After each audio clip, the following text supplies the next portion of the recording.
What if I were to suggest that you play a key role in the awakening world? And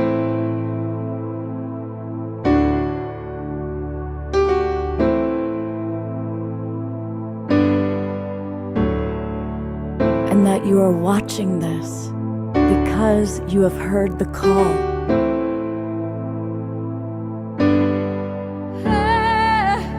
We can start right now by opening our hearts and minds.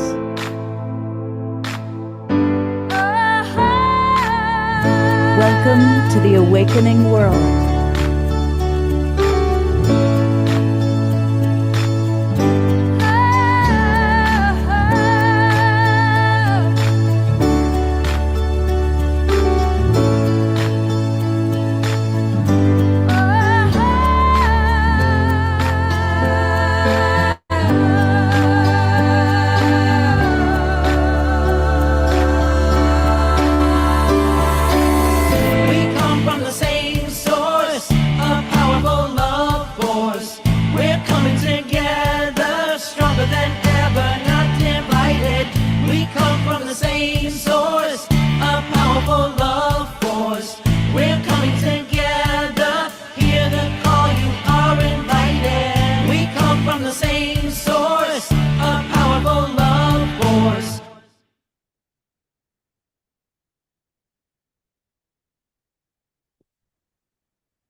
Good evening, everybody, and welcome to the Awakening World.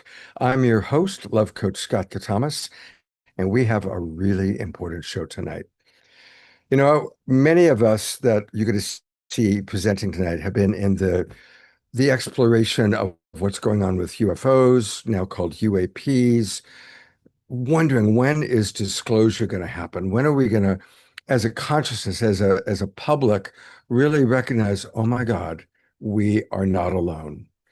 And this is an incredible time. I've been in this field for 40 years, and we've got people with us who have been with it for decades longer than that. And so the time is happening. Both President Obama and Donald Trump have alluded to, yes, there are aliens. Trump has ordered the release of long-held confidential files. The first group of files has received over 1 billion views. And we're going to learn a little bit more about some of the key things that are in the files, and most of all the files that have not been released. And then Steven Spielberg, the greatest movie maker of our time, the father of E.T. and Close Encounters, has made what he calls his most personal film. He wrote and directed a movie called Disclosure Day that comes out on Friday, June 12th, and is going to be a mega event. So I'm so grateful of all the people I want to have with us to talk. Danny Sheehan is at the top of the list. Many of you know Danny, but for any of you who don't, he has been the person supporting the little guy against the big guy for a long time, going all the way back to the Karen Silkwood case, Daniel Ellsberg, more recently supporting our Indigenous brothers at Standing Rock, and very recently being the attorney for Lou Elizondo, one of the most important government whistleblowers in this whole UFO event. Now, behind every great Danny, there needs to be a great Sarah Nelson.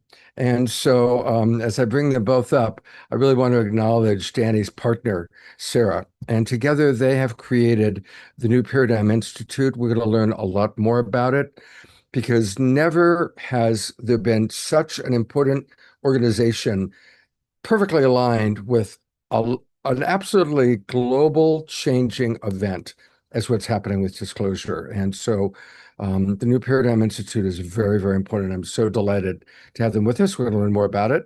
And of course, how could we not do this topic without Mr. Making Contact, my good friend, the author of Making Contact, the fellow who always co-hosts these shows, Alan Steinfeld. Thank you. We're going to hear from Alan and Danny and Sarah. We're going to take your questions. But before we do any of that, we got to rock and roll, and that means starting off with our house musical artist, our beloved Omashar. Yes, and monumental show ahead, and welcome everybody. Everybody watching on Facebook and YouTube, thank you. And in honor, we have a musical artist, Ashok, with us, who will be giving us kirtan later. And it's interesting because I'm going to sing a song which is it's a chant in honor of Ashok, but also it's from the Upanishads, and it's called Guru Brahma. And I sing it because they were very, very well aware of our off-planetary friends. Way, way back, thousands of years ago, they already knew about this stuff. It's even written about. And so here we are. Without further ado, I'm going to change my background and just join in.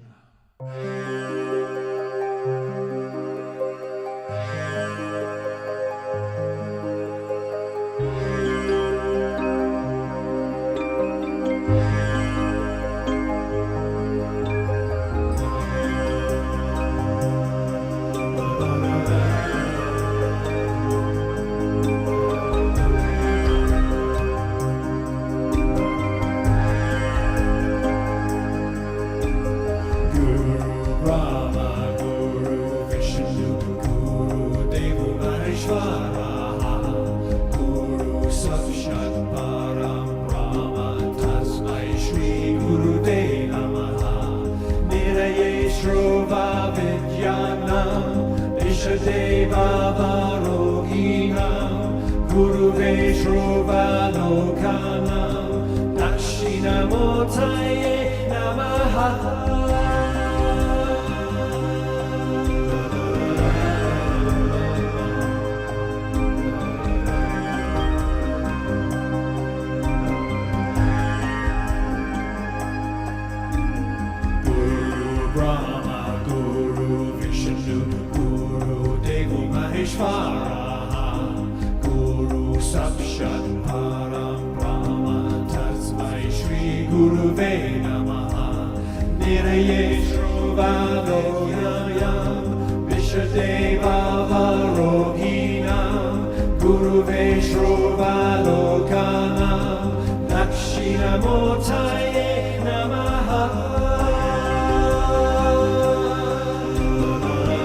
janam vishadeva varoginam gurave shruvalokanam Dashinamurtaye namaha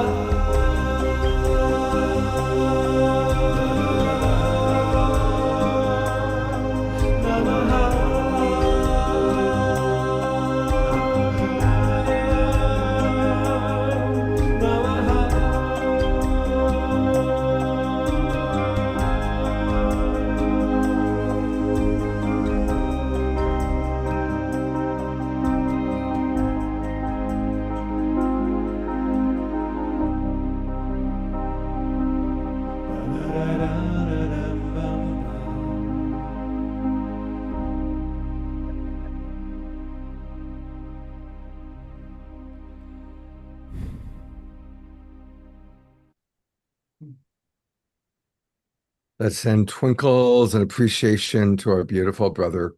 And yes, we're going to have a lot of kirtan and beautiful music towards the end of the show. So that is the closest thing to Stonehenge I could ever imagine. Absolutely. And thank you for this beautiful backdrop. You always have the perfect backdrop for the theme of the show. Thank you. So we're going to bring up Alan and Danny and Sarah in just a moment, but I want to read a couple comments from the audience. And I want to invite all of you who are watching on all of our broadcast partners. Thank you to the Sign Network. We go out to about 150 broadcast partners, Facebook groups, and pages. If you want to come into the Zoom room, you can still do that. Just go to our website, which is globalpeacetribe.com. globalpeacetribe.com, and click register for the new season. That'll take you to the registration page. It's very, very easy to register, and you'll get the Zoom room links for tonight and all of our Zoom rooms for the next 3.5 months, all the way through till the end of September. We do 2 shows every week, Wednesdays and Saturdays, and about once a month we do a Sacred Sunday show. And our shows are always filled with amazing, extraordinary guests who are truly creating our awakening world.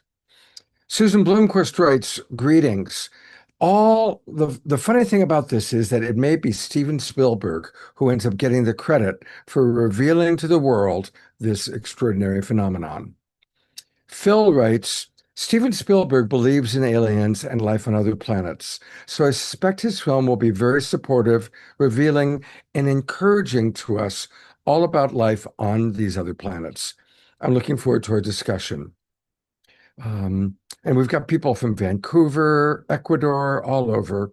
Susan writes, I listened to an interview with Steven Spielberg recently, and his message of the movie is empathy and compassion. And yes, Susan, I've watched about a dozen interviews now. He's really working the circuit. Even the trailer for the movie is him talking. And he said, the message is empathy and compassion, which is music to my ears, being a love coach. Again, just appreciating all the people that are with us from all over. I'm only going to read a couple more comments. Karen S. writes, I've been waiting on this for decades. Disclosure is one of the final prerequisites before Nasara can be announced. It is a big step towards the awakening that we all are longing for. And then the last message that I'm going to read is from Carol Craig. And I don't know, Danny, I don't know if you know about this or not, but she asks, I'm interested in the connection of elks to ETs. Now, Alan and I recently heard about the connection between owls and ET, but I don't know about elks and ETs. So I'm going to bring up now all of our guests, begin our roundtable conversation. And I guess I'll just start with that one. Do any of you know why Spielberg is drawing this relationship between elks and ETs? Well, there's things called screen memories, and sometimes an ET could appear as an owl, an elk, a deer. So that might be what he's referring to. But I just want to say about the whole movie, it is the most anticipated film, I think, of the last 50 years or ever. Everyone is talking about, especially at Contact. There was such a buzz at Contact in the Desert. It's really exciting. So what do you think, Danny and Sarah? Well, go ahead, Sarah. You have to unmute. Love. Well, it's so exciting. I'm so grateful to every single person on this planet that has contributed to this moment Mm, with work and with meditation and prayers and everything that has brought us here. Because I think we're at this moment that could be the beginning of an entirely new part of human history, a new part for humanity. We could recreate things, we could improve upon things. All of our systems we've developed as humans, and we've gone through different phases. We had pharaohs, we had feudalism, we had all of this here, and now we have our multinational capitalism and our current government systems. And if with disclosure, because our consciousness is going to leap through disclosure, and we could go into the future with new consciousness to develop new systems and governments and a new paradigm of living for all of us. So yeah, in this regard, I'm so grateful to him, because he is taking this from a movement issue, which has been for all of you. I'm only 3 years into this. Some of you are 40, 50 years into this. He's taking it from a movement issue to a national global issue, because everybody's going to see this film all over the world. Right. And so what he does with this film, and I'm so grateful to hear you say that you believe it's going to be compassionate, it's going to be loving, it's going to be, positive, because that was a concern we all had. Oh my God, because some of the trailers look a little scary. So I think he's going to do it for all of us. I think he's going to help us make the leap now to the global, and it's our job to keep steering and working in the direction of the positive, so it doesn't get taken in the direction of the military industrial complex towards what could be a nuclear war ultimately. So it's this new consciousness that we have and that we want to bless the entire planet with. We got to be it, do it, engineer it, lead it to the best of our ability in the direction of a very positive future.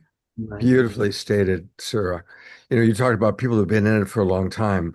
Danny Sheehan was asked when Jimmy Carter was president, he was asked to be the person to do the research on this. So Danny goes all the way back to the late 1970s. So Danny, give us a little bit of your history and, of course, your perspective about where we are now. Well, I think that on a scale of 1 to 100, uh, we have to understand that prior to the December 17th, 2017, front page story in the New York Times, with Lou Elizondo and Chris Mellon, the big story that was done by Leslie Kean and Ralph Blumenthal, that sort of began kind of the more recent era of what's really happening here. This was the first time that people who were kind of deep inside the program that was designed to conceal the reality of the UFOs actually had come forward and in a public forum, and of all places, the New York Times, specifically asserting that UFOs are real, that these are not hallucinations, that people who see UFOs are not mentally ill, that these are real, that there's active investigation going on in the Pentagon about these things. Now, that was a peculiar story in that it was suggestive of the fact that the government didn't know what they were.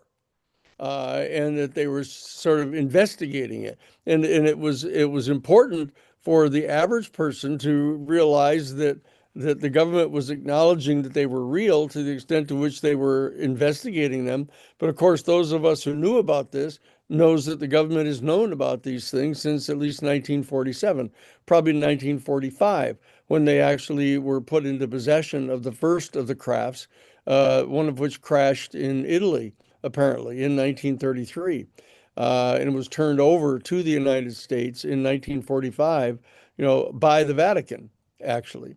And so when we saw the front page stories of the New York Times, those of us who've been involved in this for a long time, we were pleased.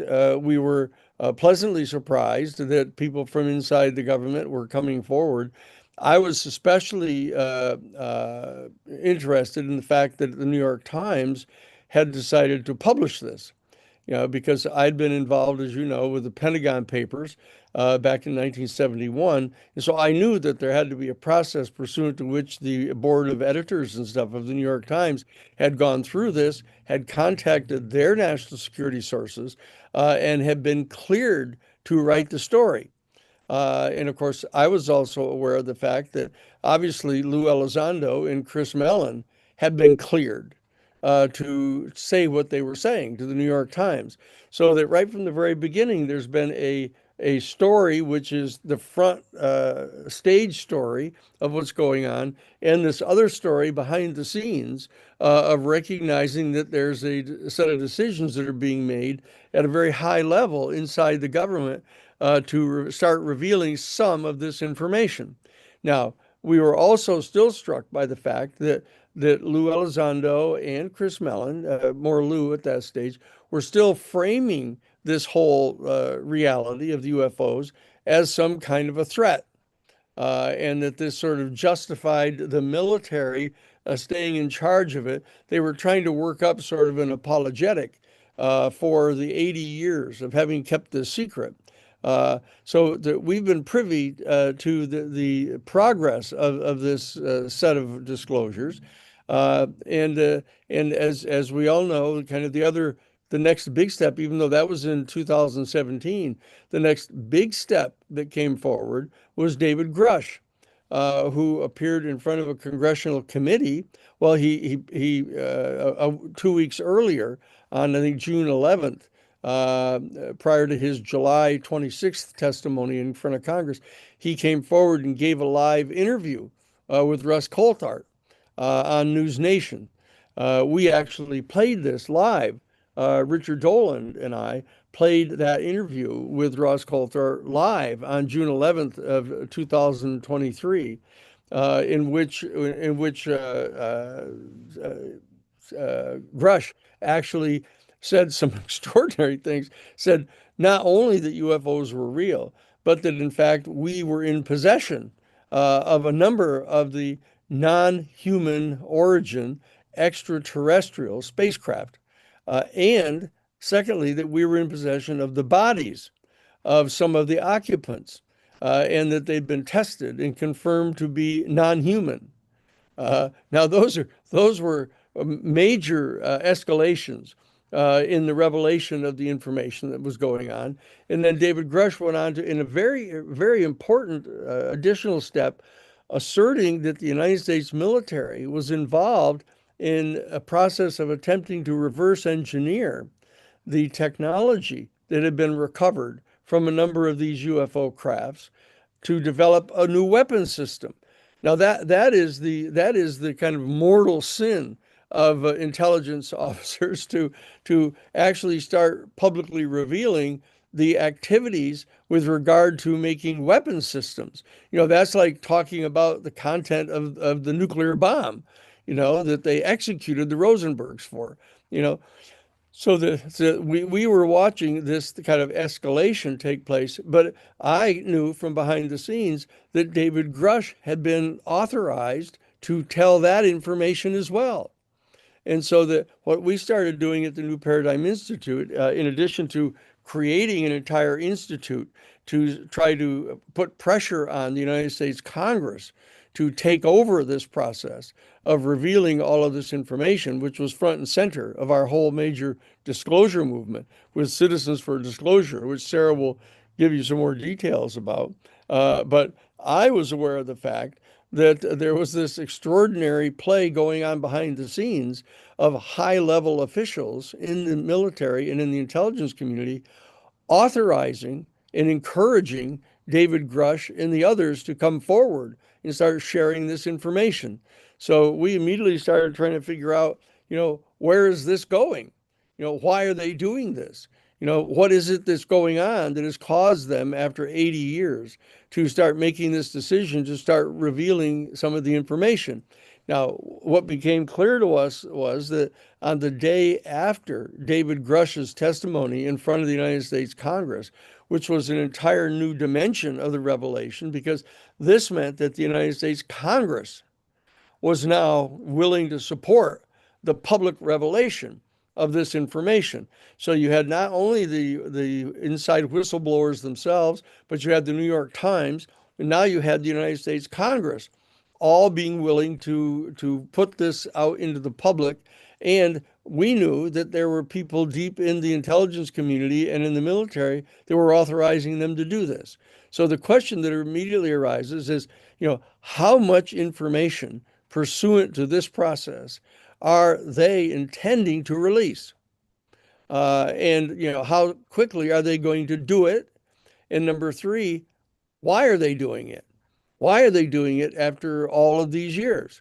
And those are the questions that kind of fascinate us as major public policy participants, out of the New Paradigm Institute. And the thing that has become so remarkable is that when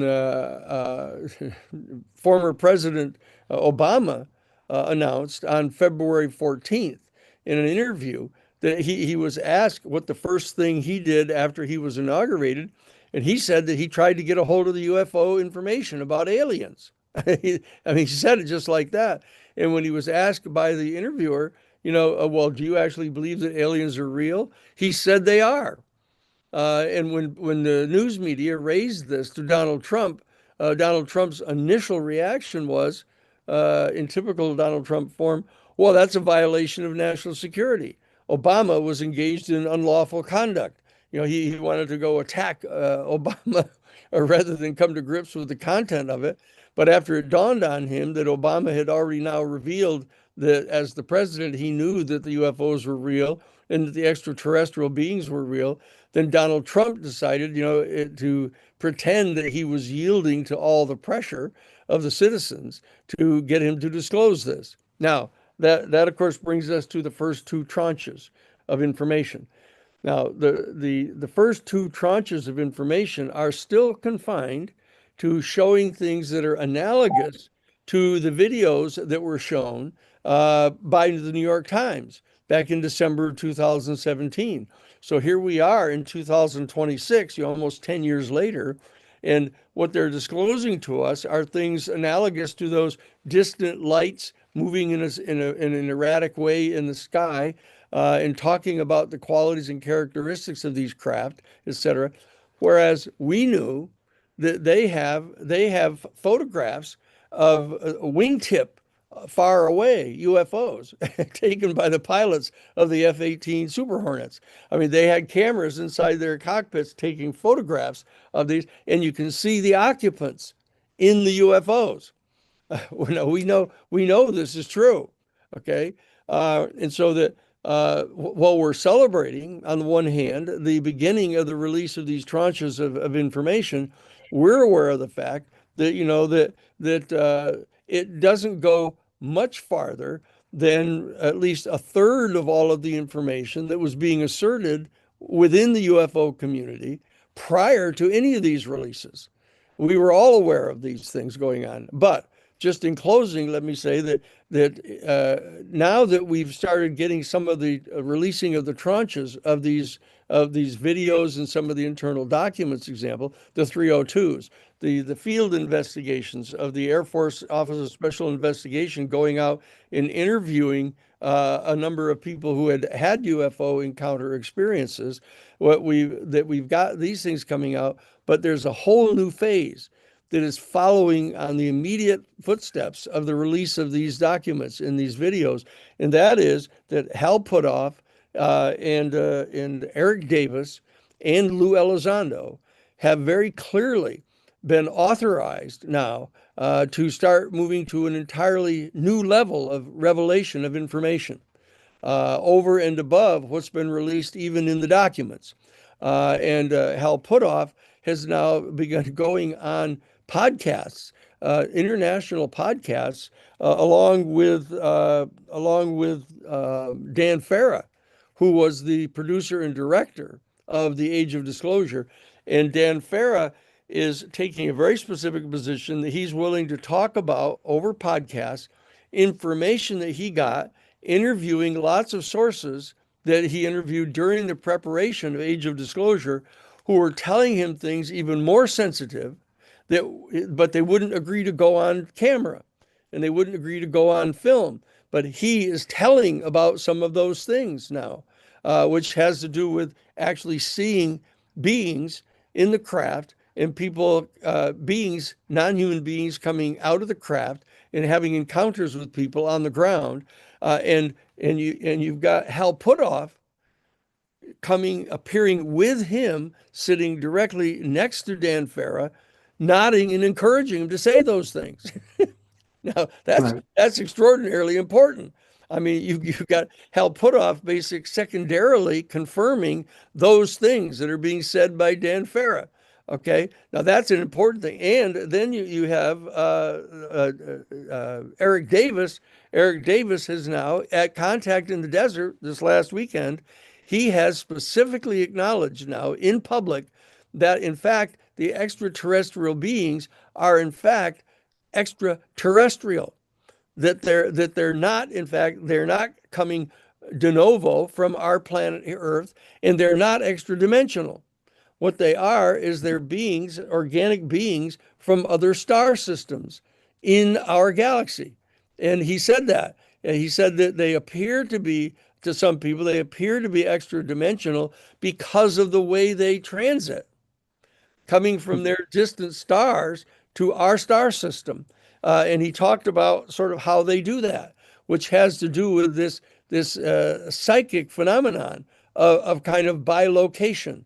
And that they have this technology that is able to basically amp up the process of bilocation, which is a talent or a charism of avatars, human avatars, that we all are aware of, that do these kind of things, that they can transmute matter from one form into another, they can levitate, they can bilocate, they can astral travel. All of these kind of things that the human beings have are being acknowledged now as being characteristics of the ET beings.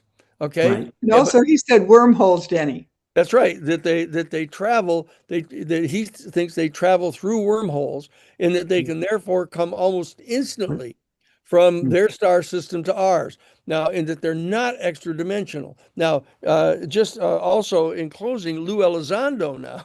Lou Elizondo, I was just with him last night. We just did a major event up in San Francisco. We had an audience of 500 people. We were live for 2 hours on stage, exchanging observations about the state of development of the, and Lou Elizondo, copying what Hal was doing. Lou Elizondo was asking me to tell the world what I thought was going to be ultimately disclosed if, in fact, the AI technology was able to penetrate through the encryptions of all the classified information around the world. What were they going to say?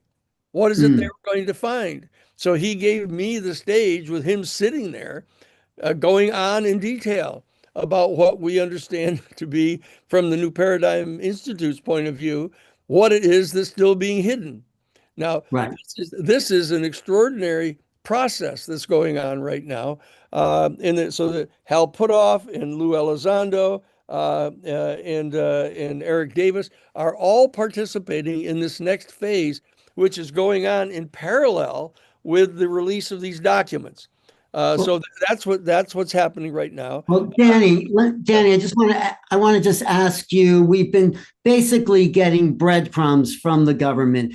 That could be either one or two things that people think they're satisfied. We'll just give them this and that's all we're going to show them. Or they're slowly giving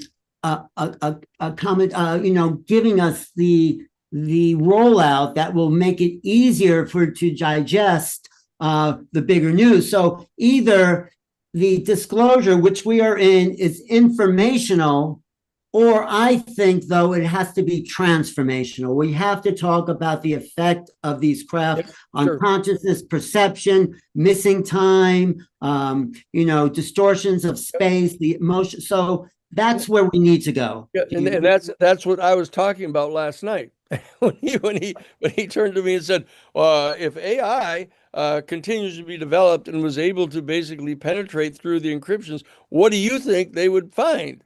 That's how he did it.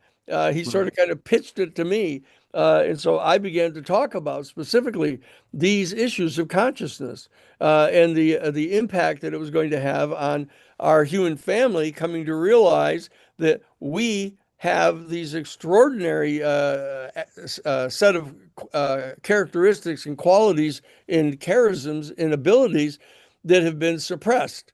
And I began to talk about the fact that the churches and the major religious traditions have been deeply involved in suppressing this information about the capacities of individual human beings in order to maintain their authority. Okay.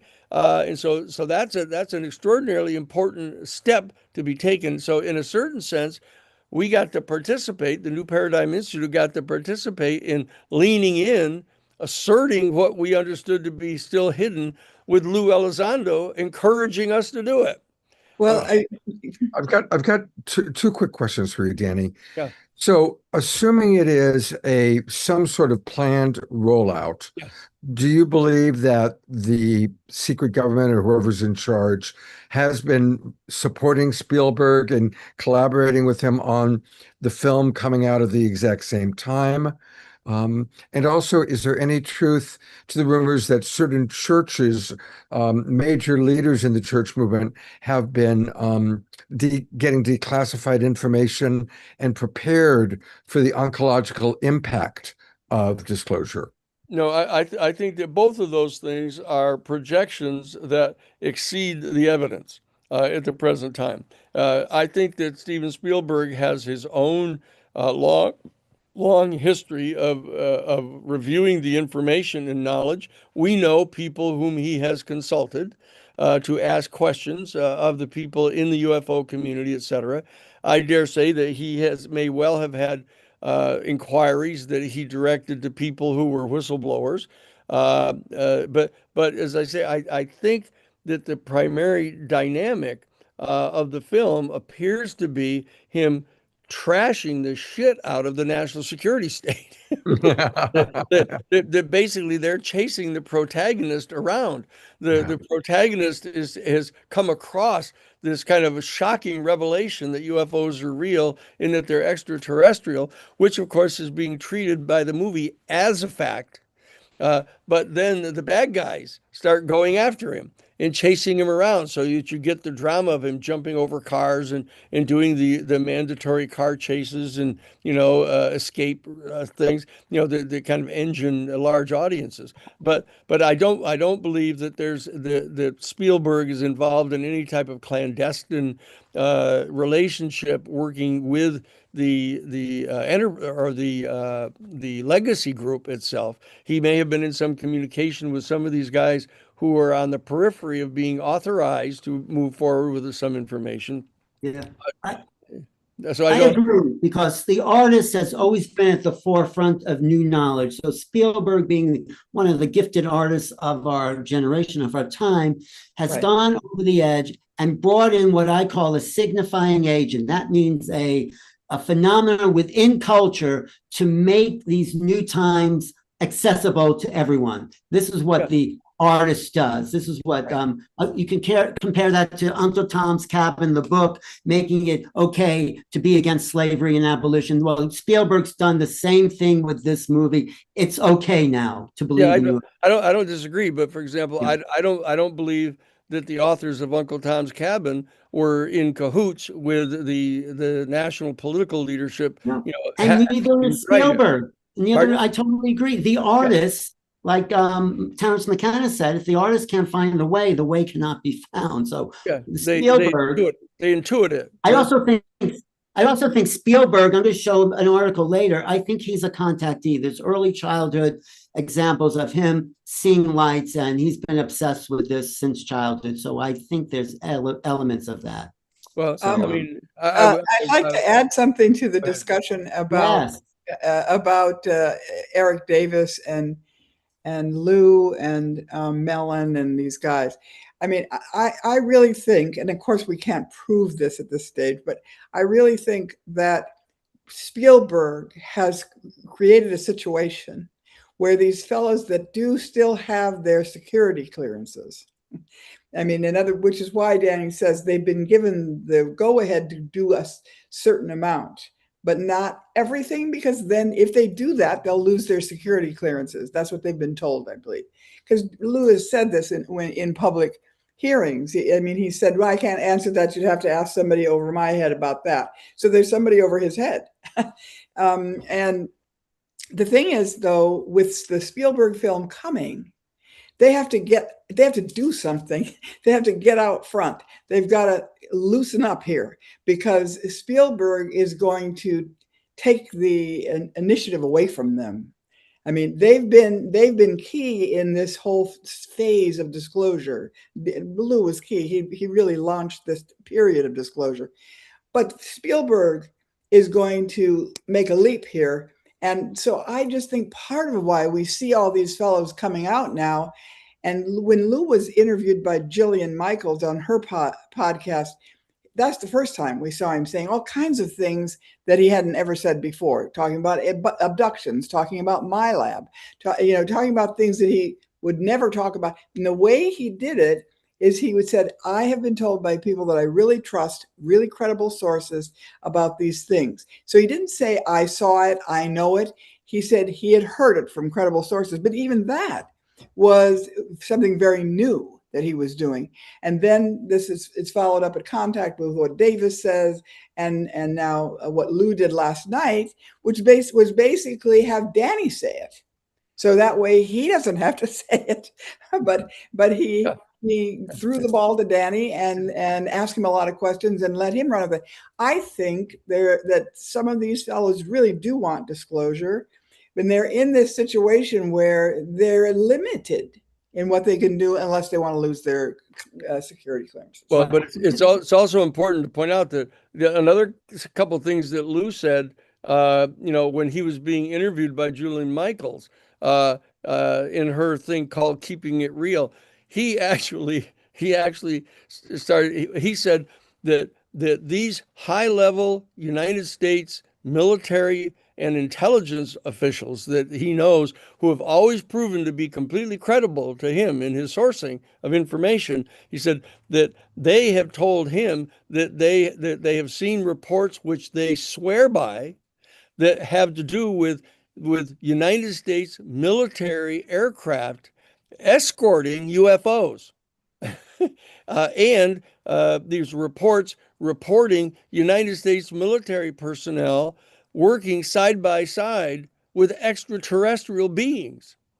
Okay. Right. So, I mean, these are not just kind of, off the cuff kind of remarks that he's making, and he's attributing it to his high level sources in the intelligence community and in the military. And do you think that may be why it's coming out now that the ETs, whoever they are, gave Congress, the secret government, the ultimatum saying we're ready to show up. You tell them or we show up. I get the feeling that may be behind Well, this. that's more of speculation that exceeds the data right now. I mean, people might want to wish that. And we still don't know. We still don't know what it is that Lou is talking about. Lou keeps on talking about the fact that, he believes that something is getting ready to happen. He keeps saying that. And he's not talking about what's happening is the disclosure on their part, which they're under the control of. He's talking about something else that's going to happen. Right. And he's saying he doesn't want to be in a position of that having happened. And he knew things that he had not told people in time. Okay. Well, the name of his book is Imminent. That's what he's saying. He never told us what was imminent. That's right. That's right. Nothing, nowhere in the whole book say, okay, Right. imminent. What's he talking about here? He never did say that. And the initial name of the book that he's writing right now was called The Reckoning. Now, we don't know whether the publishers are going to stick with that one, but that was the initial proposed title for it. So we don't know yet, but Lou is on the trail. He's making more and more appearances.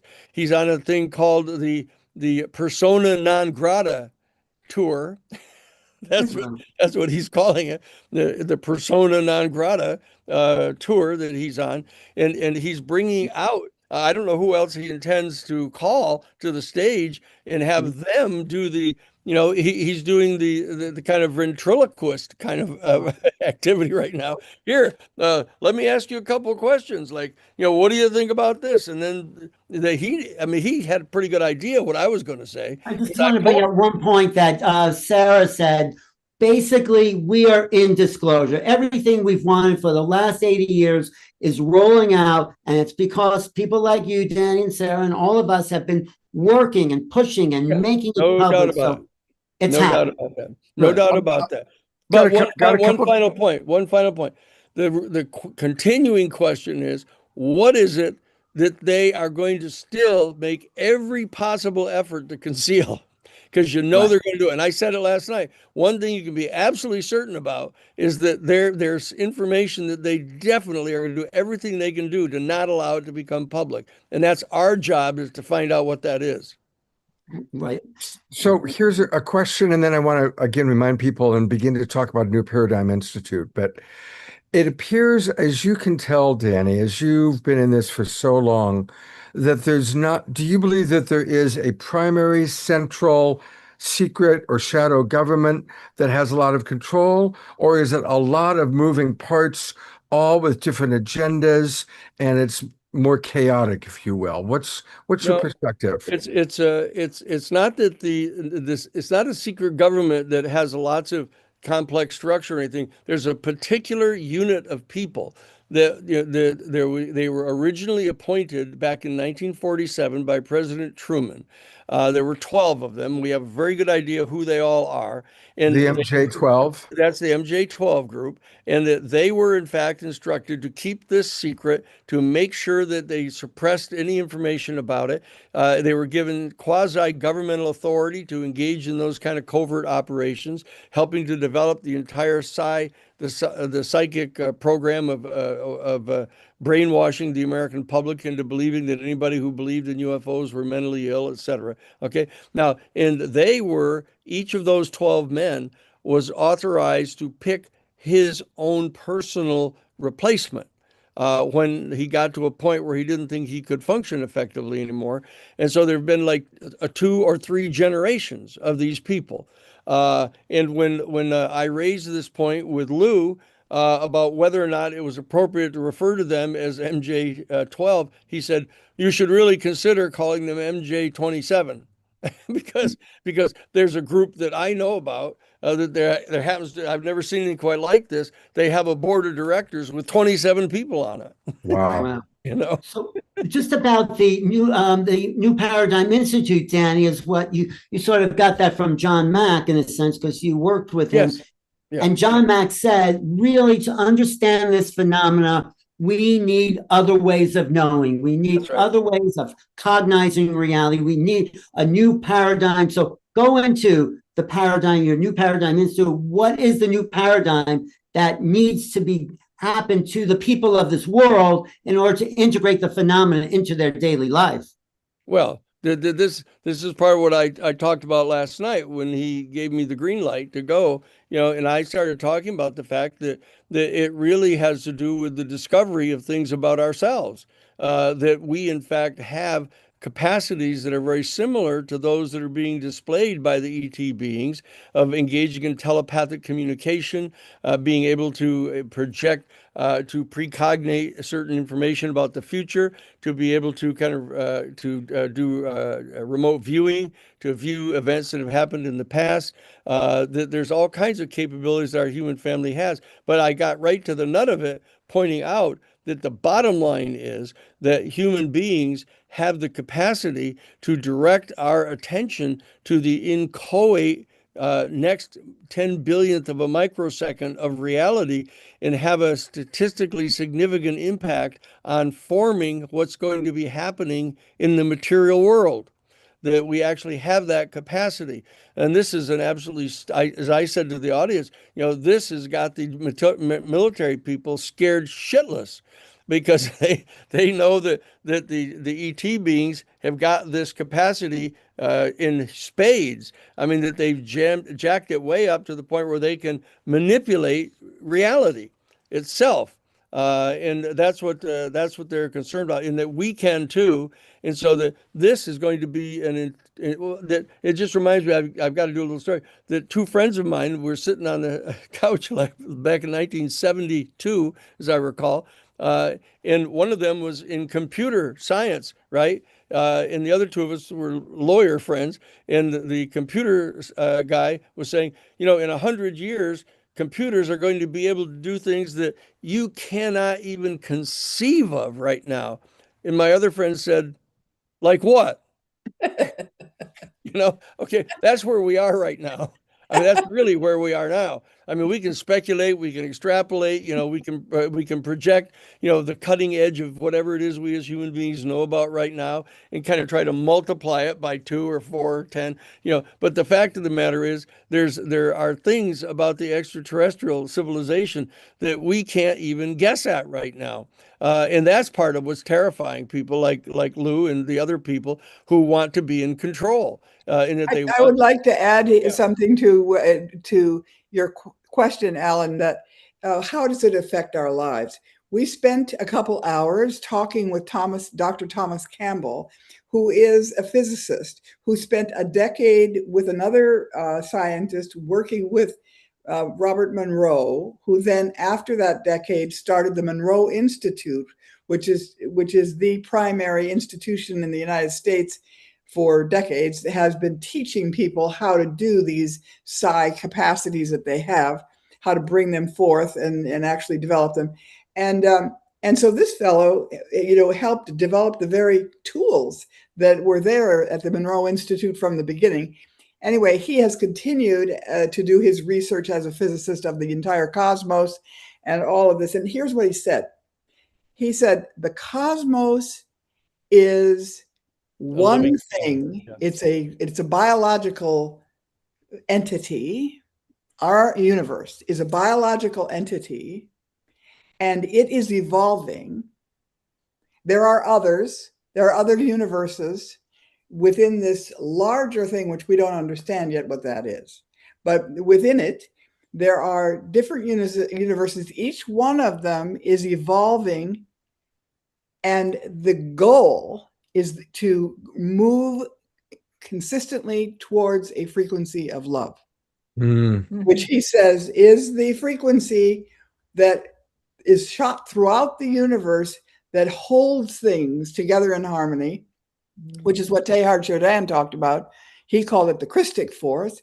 I'm sure that the Hindus called it something else in the Vedas, but the point is there's a bonding phenomenon.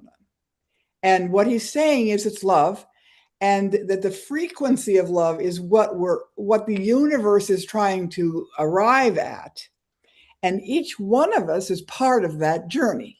So every time we have a challenge, and he said all of our challenges, all of our suffering, all of our pain, all of our everything, obstacles, are an opportunity for us to break apart the sort of crusted patterns that we've put in place to survive or to be successful or to ward off pain or to do whatever we do. We create our sort of view through which we see reality and how we manage in reality for success. And every time we get hit with one of these really difficult things, it's an opportunity to break that apart, remake decisions, and decide to move in the direction of the love frequency rather than in the direction of revenge, hostility, fight back, overcome, destroy, whatever we might do, going in another direction with the frequency. And he said, this is what's going on. This is what's going on. And so we have to embrace our challenges, choose another step towards the love frequency, and just that's what's happening in the universe. That was his position as a physicist who has studied consciousness for 50 years. But we have to take these files out of the Department of War. Yeah, That's right. the problem. Go ahead, Scott. That's for sure. Yeah, well, first of all, I always so love your perspective, Sarah. And just as many of us have been involved in the UFO field for so long, I've also been very involved in the near-death experience field, as I know Lori has as well. And of course, almost every person who has an NDE, when they're shown the meaning of life, whether it's Jesus showing it to them, or the golden light showing it to them, or their dead Uncle Fred showing it to them, it's always about, I'm here to learn to love. The meaning of life truly is we're here to learn to love ourselves and to love each other. And so I love hearing your perspective on that. And I think that it's true. We have to recognize, just as when, Europeans arrived, indigenous people couldn't imagine some of the technology that they saw. Well, likewise, obviously, the extraterrestrials that are visiting us are much more advanced, much more evolved. And we have a lot of growing up to do real fast, which leads to why the New Paradigm Institute is so important. And I'm going to share your website and ask you both to share a little bit with us about how we can get involved and what we can do. And so I want to encourage everybody. Everybody is on a computer right now. So go to the newparadigminstitute.org, newparadigminstitute.org. And that's where you're going to learn all about what they're doing. And maybe because this is the great event of our time. And so Danny and Sarah are tapped in with the top leaders, educators, people in the know, so that we can stay in touch with what's happening and really, as it says right here, prepare for this extraordinary time in human history. So Sarah or Danny, walk us through the website a little bit. Well, we created this website 3 years ago in 2023 when we launched the New Paradigm Project after Grush testified. We created this website for to be an engine, to be a powerful engine that could educate, that and spread consciousness, that could provide action opportunities for people to participate in making disclosure happen, and could be a place where we could fundraise. And this engine, it's quite expensive. We have to pay for it every month, all this capacity, but it has been really terrific. And we've tweaked it a lot over the years. It gets better all the time. And it's here for the people. This has been put together as a tool for everyone to participate in making disclosure happen. And I would invite people to if you sign up for the newsletter, or if you donate, or if you join Citizens for Disclosure, you can do any of those things. If you join Citizens for Disclosure, you will get connected with local people wherever you are in the country who are working together in their local communities on disclosure and putting pressure on their senators and their House of Representatives folks. They're organized from the ground up. And so if you join that, you'll get hooked up with your people wherever you are. And then if you just sign up for the newsletter, any of these things, and if you donate, you will start receiving all of our information. And we are communicating with people 2 or 3 times a week, keeping them up to date on the developments that are happening in Washington, D.C., that are happening on the ground, that are happening with the whistleblowers, trying to pick the main stuff that is credible to share with people, because our goal is to be a place where people can trust the information, because there's a lot flying around out there, and some of it is to just attract people to podcasts, not so much to be concerned about whether it's factual. We are trying very hard to have it be credible information, and also we are doing the grassroots organizing. We have our person meeting with congressional staff regularly, all the time, different ones, educating the staff, because the staff doesn't know anything about this either, right? And they are really important because because they do all kinds of things for their congressional leaders. They make a lot of decisions. Some of them are only 21 years old. They just got out of college. And so there's a whole educational effort going on there.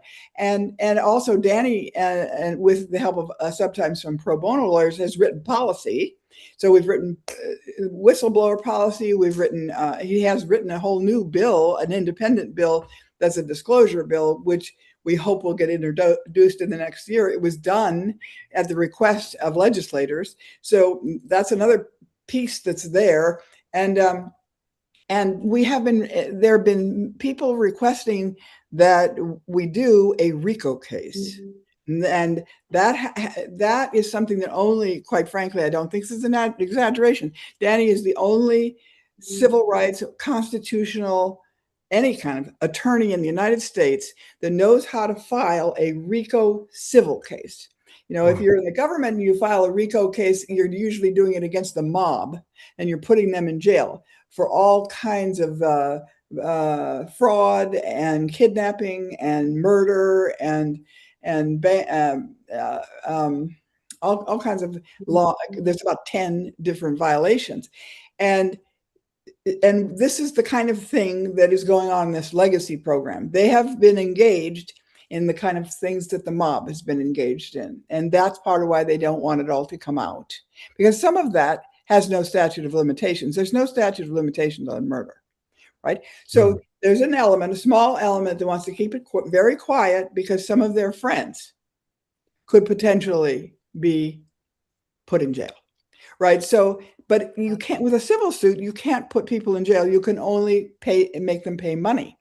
But that's not even the whole point of all this. The point of it is the reason why the whistleblowers like Carl Nell and Lou and these other guys, as well as the more progressive people that want us to do RICO, is because it's a tool for getting to the deepest truth.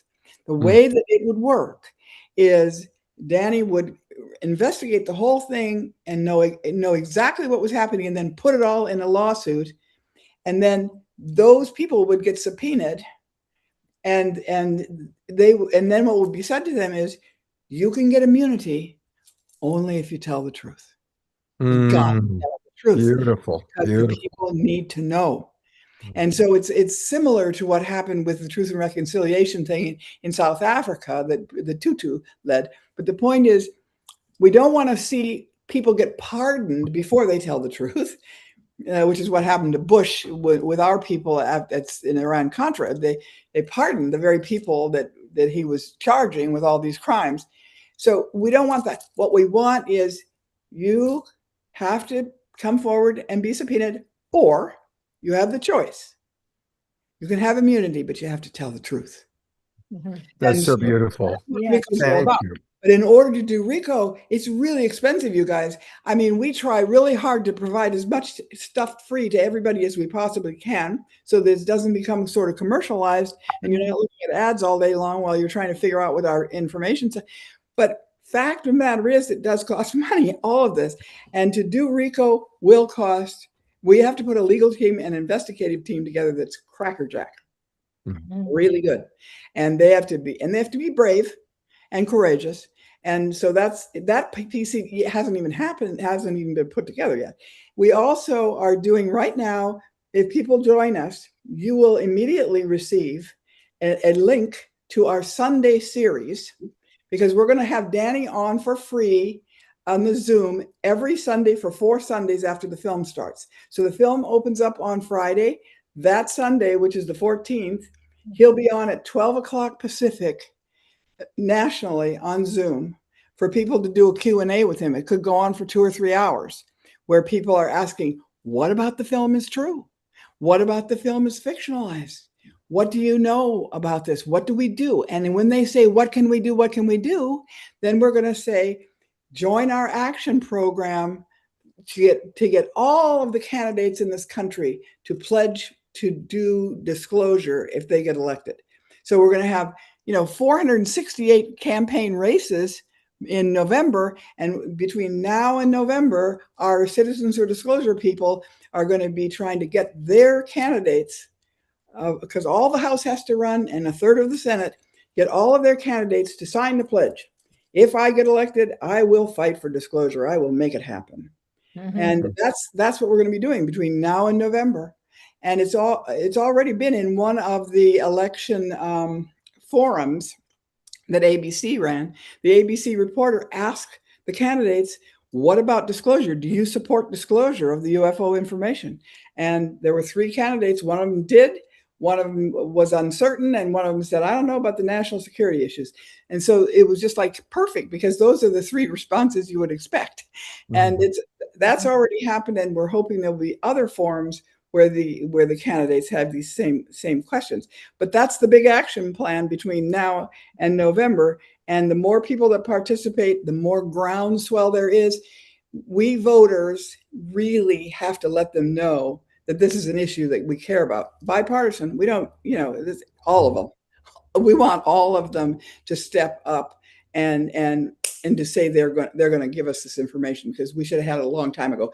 They have probably spent well over $1 trillion, maybe I don't know how many trillion, spending our tax money on this without any oversight from our Congress, and not even telling our presidents half the time. So, time out, over. So now it's our turn. Everybody watching, whether you're watching on YouTube or Facebook, and of course, all of our subscribers that are in the Zoom room, please, we're going to take a little break right now. We're going to listen to some beautiful music from our friend Ashoka. And during that time, I want to invite you to, at the very least, go down and sign up for the newsletter, put in your name and your email address. But I also want to really ask people to go to the donate button. It's kind of at the top, at the center. Go and please donate, because it's so important for us to support this wonderful work that they're doing. I'm going to kind of demonstrate how to do it. It's very easy. Just click however much you want to donate, and you can click one time just today, or you can make it a monthly. And monthly is wonderful, because that way they know that they've got, a certain amount of money coming in every month. Then just click next and put in your information, and it's that easy to donate. I'm going to donate $100 right now, and I really hope that everybody, and however you're going to donate, whether it's $5 or $500, put in something, because that lets them know that, hey, I believe in what you're doing. Danny and Sarah they're extraordinary. They are traveling all over at their own expense to educate us, to help us prepare for this very important time in human history. And I know Lori has supported them quite a bit in the past, so she, of course, wanted to come down and watch. So I'm going to turn it over to one of our wonderful musical artists, Brother Ashoka, who's going to lead a kirtan. And during that time, I'm going to take a look at all the questions. I'm going to finish paying the $100. And then I'm going to take a look at some of the questions that have come in, and then we'll come back and ask you some of the questions that have come in from the audience. And it's my pleasure to turn it over to Ashoka. Thank you, dear Scott, and thank you, Omshar, and the panelists. Very interesting topic as a physics and computer science major. I'll sing a cosmic chants of Paramahamsa Yogananda, a prayer and a chant. And Omshar is going to put the lyrics on the chat.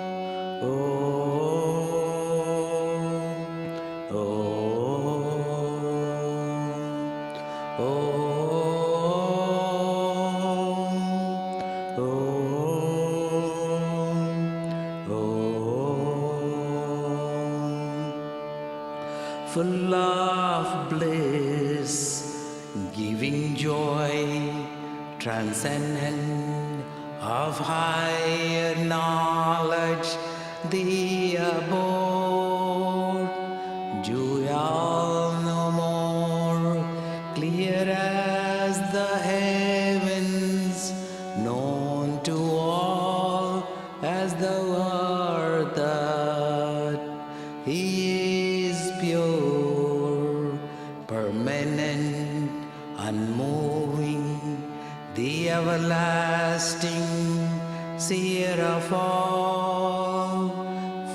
far beyond qualities and thought. Guru Lord, I bow to thee. Guru Lord, I bow to thee. Guru Lord, I bow to thee. The chant is, it's called At Thy Feet. Listen to my soul song, listen to my heart song. In secret in my soul, I will gather blossoms for thee. Dipping them in devotion, I will lay them at thy feet.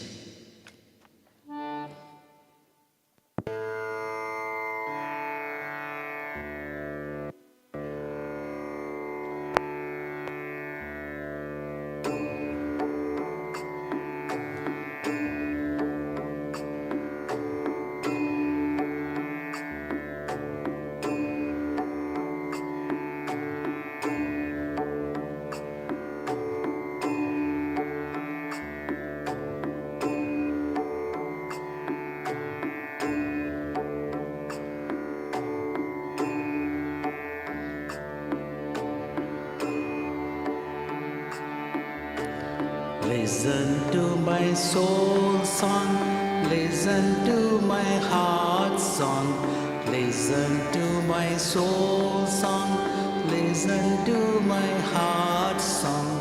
In secret in my soul, I will gather blossoms for thee, dipping them in devotion, I will lay them at thy feet, dipping them in devotion, I will lay them at thy feet.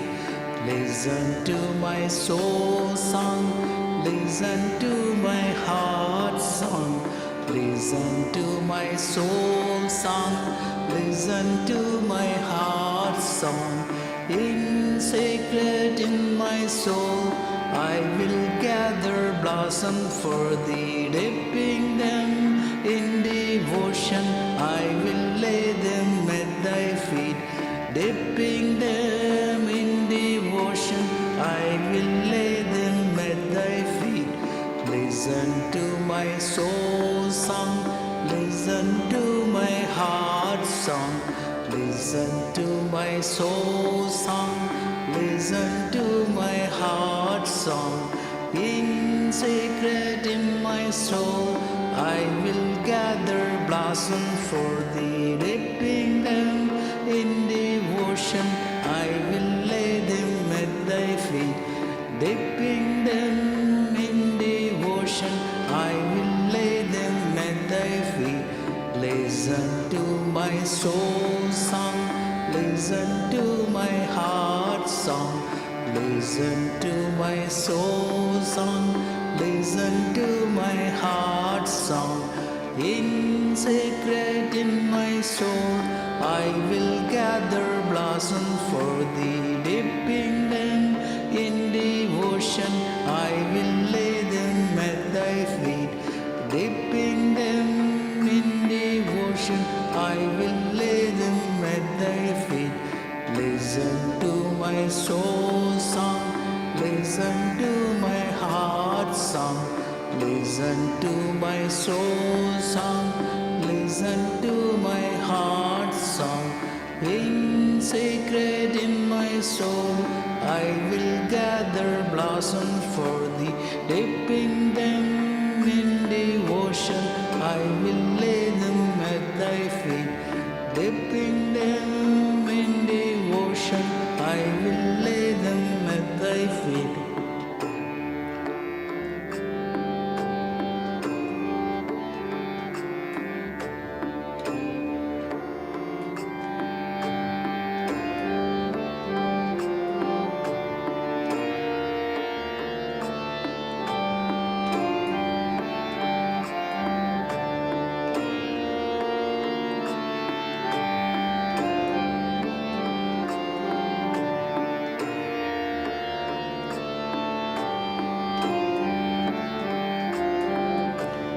Listen to my soul song. Listen to my heart song. Listen to my soul song. Listen to my heart song. In sacred in my soul, I will gather blossoms fruit, dipping them in devotion. I will lay them at thy feet. Listen to my soul song. Listen to my heart song. Listen to my heart song. Listen to my heart song. Listen to my heart song. Listen to my heart song. Listen to my heart song. Listen to my heart song. Listen to my heart song.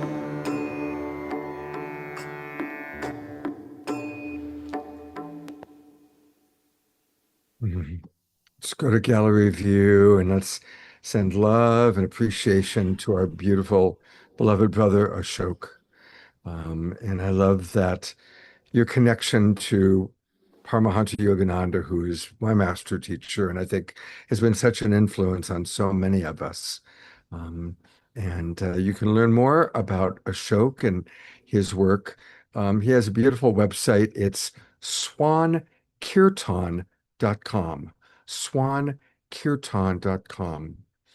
And there's a beautiful connection between kirtan and the sacred music that we just heard and the profound work that Danny and Sarah are doing.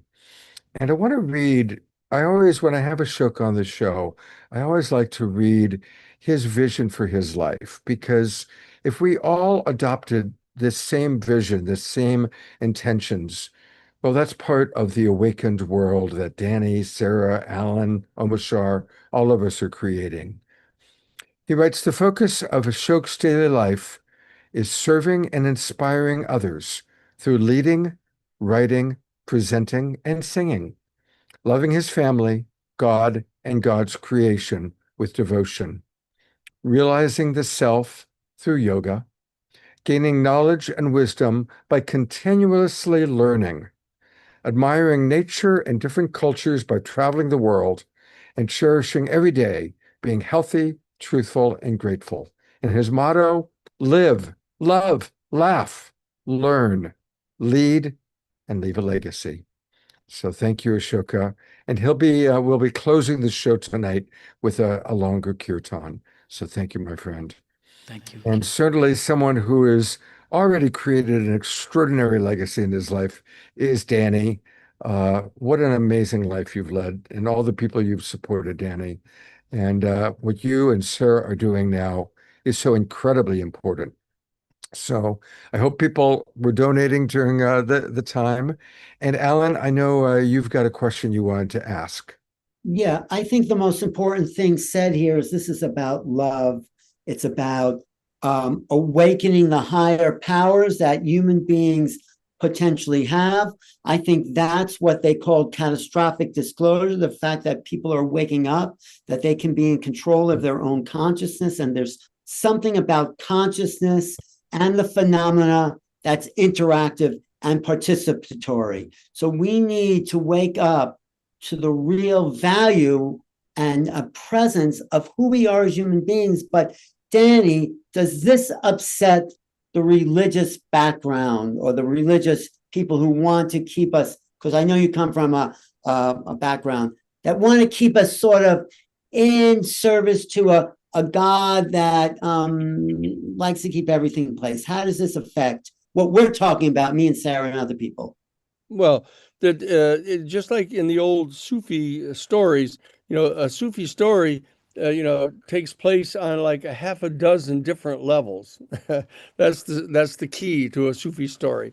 It can be understood by little children, who hear kind of a little fairy tale going on. It can be heard and understood on the part of kind of younger grown-up people, as kind of a moral allegory. It can then also, of course, be understood on the part of people who have a higher spiritual discernment as a story revealing certain kind of esoteric secrets about the capabilities of human beings.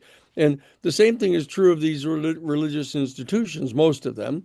The fact is that if you probe down into the core teachings of these traditions, you'll discover, to no one's surprise, that they've really grown up around the activities and the being of a certain individual people that are astonishing. That they're extraordinarily loving. They're very compassionate. They're forgiving. And they're not into trying to build any particular kind of empire or anything, but what they're doing is they're going around presenting themselves as the message. That they are the medium of the message. That they're open-hearted and loving and considerate, and people are drawn to them, and then they begin asking them questions. And when they deign to answer the questions and provide advice to people that ask for it, people tend to start codifying that. And then they start writing it down and they start making up rules and regulations. And they start trying to build an organization and an institution around them, initially to help and facilitate that individual, getting those messages out. But it starts to ossify over time, especially when that person passes away. The other people who ascend into leadership in those organizations tends to start, mistaking the roadmap for the road, and start setting forth doctrines and enforcing them. And the Catholic Church, of course, is an extraordinarily important example of that in Western civilization. I mean, it is the largest single religious denomination in all of Western civilization. It has a longevity as an institution and a structure. And so and then all of the 54 Protestant denominations that there are, extraordinarily enough, derive from the original Catholic Christology, which in turn arises out of the Hebrew traditions. That Jesus of Nazareth was understood by the Christian people to be the actual Messiah that was actually forecast, precognated, if you will, by the prophets. And the prophets were people who, if you examine the life of the prophets, you discover that they were engaged in these kind of extraordinary things, that they could forecast the future, they could cure people by laying on the hands, that they were displaying a series of talents, as they're referred to in the scriptures. And Teilhard de Chardin, the very well-known Jesuit priest who was a paleontologist, who actually discovered Peking man, wrote about this and tried to elucidate in letters to his sister, actually, what his thinking was about this as an evolutionary paleontologist, and he came to the conclusion that in this I did with very little prompting from Lou Elizondo last night, pointed out that what he was talking about is the fact that the greatest minds in our human family have come to realize that we are in the process of evolving, that we have evolved from the original single cell life form on our planet to the multi-cellular, more complex entities, on up through into the aquatic life in the sea, and then up onto the shore. And we're at the process right now of evolving from Homo sapien up to the next phase of our biological evolution. We've moved from Australopithecus to Homo erectus to Cro-Magnon man to Neanderthal, and here we are at Homo sapien with a discrete, separate species. But the fact is that we are evolving to the next stage. And that these qualities, these kind of charisms and talents that are being displayed by the avatars, these were people that kind of were mutations that had started appearing at the breaking dawn of the breaking through of these qualities that are going to distinguish our next iteration as a species. And the ET people, they have displayed a lot of these same qualities: the telepathic communication, the astral travel, the being able to transmute matter and to affect matter with their intentions. These are all things that this is what's in the offing right now. But you might be able to even suggest that it, in a sense, is the second coming. As Yogananda said, I think it was that Yogananda that did the second coming of Christ, talks about the arising of this consciousness in our whole human family that is actually displaying the same kind of open-hearted compassion and love for their fellow human beings and all life on the planet that was displayed by these avatars.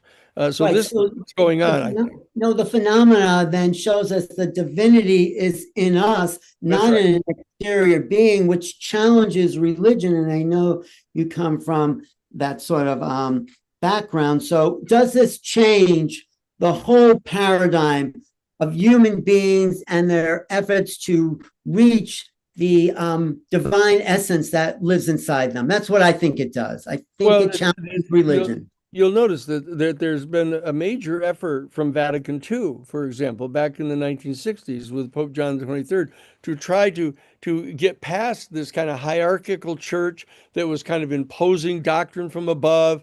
They wanted people participating in it more aggressively, sharing in the kind of religious discussions. And in this particular area, as you've heard me say many times, Alan, is that back in November of 2009, the Catholic Church, under of all people, Benedict the 16th, who was in fact the guardian of the doctrine of the faith, actually put out a public statement stating that because of the discovery of more and more of these new exoplanets, it was now clear to them that much earlier than had been previously anticipated by the church, that we were going to be discovering life elsewhere in the universe. And that therefore the time had arrived for the regular people to be engaged with and among ourselves in discussing the philosophical and theological profound questions that are going to be presented to us by the encounter with an extraterrestrial life form. And so this is what we're talking about here. In the church, the church is going to land on its feet on this thing. They're going to start making proclamations like, as we have always taught. The cosmic Christ, that you can hear all of this kind of conversation going on in the church now about the cosmic Christ and how he's bringing all together the unity of the entire universe through his heart, et cetera. And so that we all want to participate in this to really understand that what we're experiencing here is a spiritual awakening. Right. And that's what's going on here. I'm just saying it transcends, in my opinion, I know you're a Jesuit background, but for me, it transcends religion to know that the divinity is within and not without. So, but I think, Dan, I do think it's important to point out that in addition to the press release which came out in 2009 saying that we need to realize that we are going to be discovering a life outside of our planet, they also said it's time for people to come together as people of faith and begin to discuss this and dialogue about this. And this is, I have to say, that we have not really gotten this part together, even though it's been on our list for some time. But now we're there. We are planning how we are going to start having interfaith discussions right here where we live in our own congregation, and build out from there. But they invited us. The Catholic Church invited this in 2009.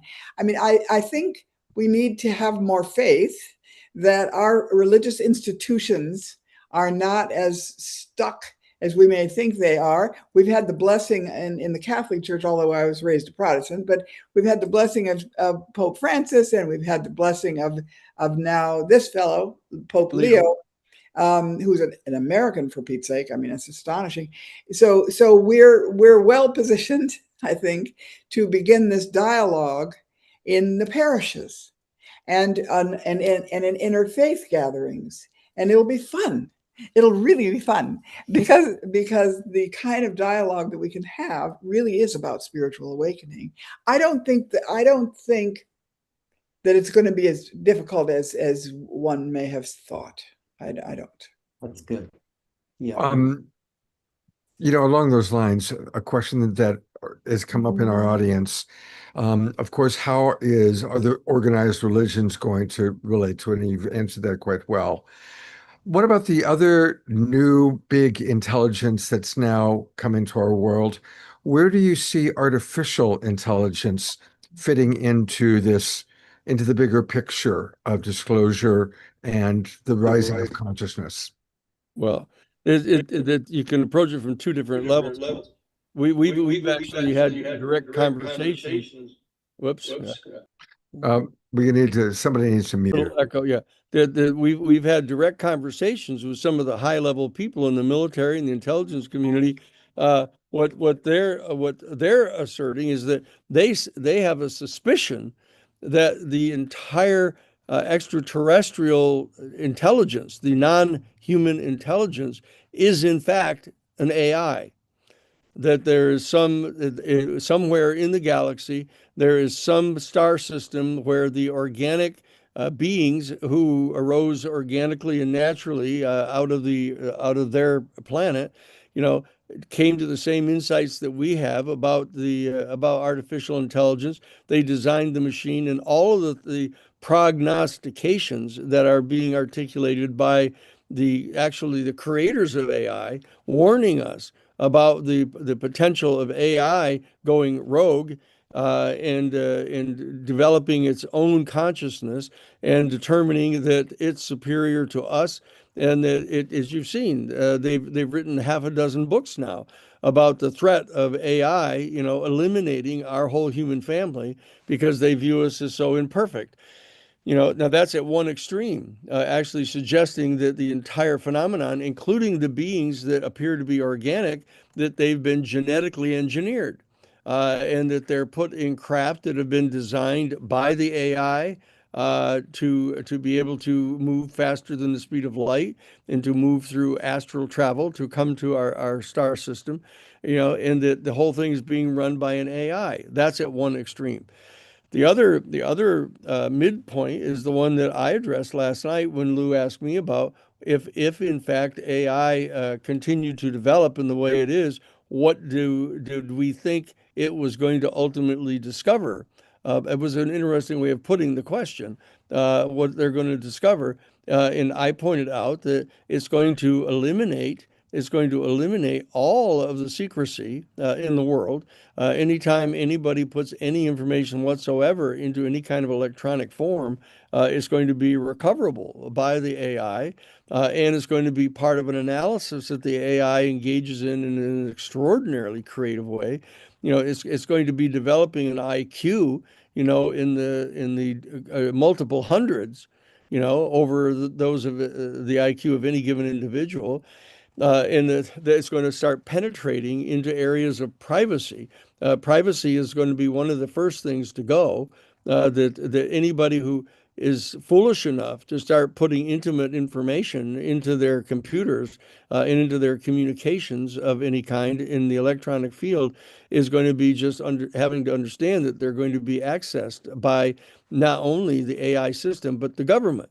The government, and that means the executive branch, that means the intelligence agencies, that ultimately means the military, are going to be gathering it together and using it against you. You need to understand that, so that it's a profound and fundamental challenge to individual human rights in the maintenance of sovereignty on the part of individuals. So that's a huge threat, and you ought to really investigate this whole issue of technocracy. Technocracy was a major movement back in the 1930s in which the intelligentsia, the wealthy intelligentsia, developed this theory that all governance should be undertaken by some supercomputer. There was actually a book written about this called This Perfect Day, when all decisions were made by some centralized computer that they called UNI, the universal computer, and that logically and technologically, it's inevitable that that force is going to be going on. And Rudolf Steiner warned us about this. Rudolf Steiner, who actually was an adept, asserted that at the beginning of the 21st century, there was going to arise a technology that was going to threaten the integrity and the survival of our human family. And he called it what the heck was that he called it? Uh, I'm forgetting the word right now. But anyway, but you can find it that Rudolf Steiner actually forecast this. And He it was called it Aramond. Aramond. Yeah, Aramond. It was actually a spirit. It had kind of a spiritual energy to it that was a threat to the human family. And he predicted this back in 1945. Okay. So anyway, that we need to be cognizant of this and not demonize the ET people or even any one of the species of the ET people, but be very careful about this AI. That we're gonna have to integrate some methods of impose. The problem is any methods that we can devise to put guardrails and restrictions on the EI or AI, they're capable of overcoming it because they can work their way around it technologically. So this is a really serious problem that our human family has here, and it's so completely tempting. I mean, that if you could confine it just to recovering particular pieces of factual information that you wanted to have, it could be comparatively safe. But the problem is people are asking it for philosophical answers to things, theological answers to things. People are engaging with it as their mentors. They're giving it a name and talking to it as if it's a person, and they're developing entire relationships with their AI that transcends their relationships with their mates and with their family. It's So unfortunate, isn't it, that people yes. have been caught up in there's no ghost in the machine. But I do want to get back to the files that have been released, and something very, very disturbing about it is they are not giving us any commentary on any of us that they've been studying since 1947 and before. And then they sort of release these ridiculous files about this feline creature that was on a military base. Did you see this one? And they blacked out the picture that was there. And there's sort of no explanation of all their years of investigations into this phenomenon. They're just saying, Trump said, oh, have fun with this. Well, that is a lack of responsibility. Do you know that file that was just came up there about the feline woman? No, I haven't Scott, seen that. Why don't you read that, Scott? Because that is so strange and almost like a satire on this whole thing. Can you pull that up again, Scott? That I can't hear you, Scott, because I also want to. I'm not going to read the whole thing because it's pretty long. No, just read the part about the feline female. Do you see that in the middle section? I can, but honestly, on my computer, it's just too small for me to even read it. Maybe I could read it here. It basically says that the military had caught this feline extraterrestrial woman who was wandering around the base and questioned her, and she spoke English, and she said she was just here checking out the base, and they examined her, and that thing blackened out in the right corner was a picture of her that was taken out. And so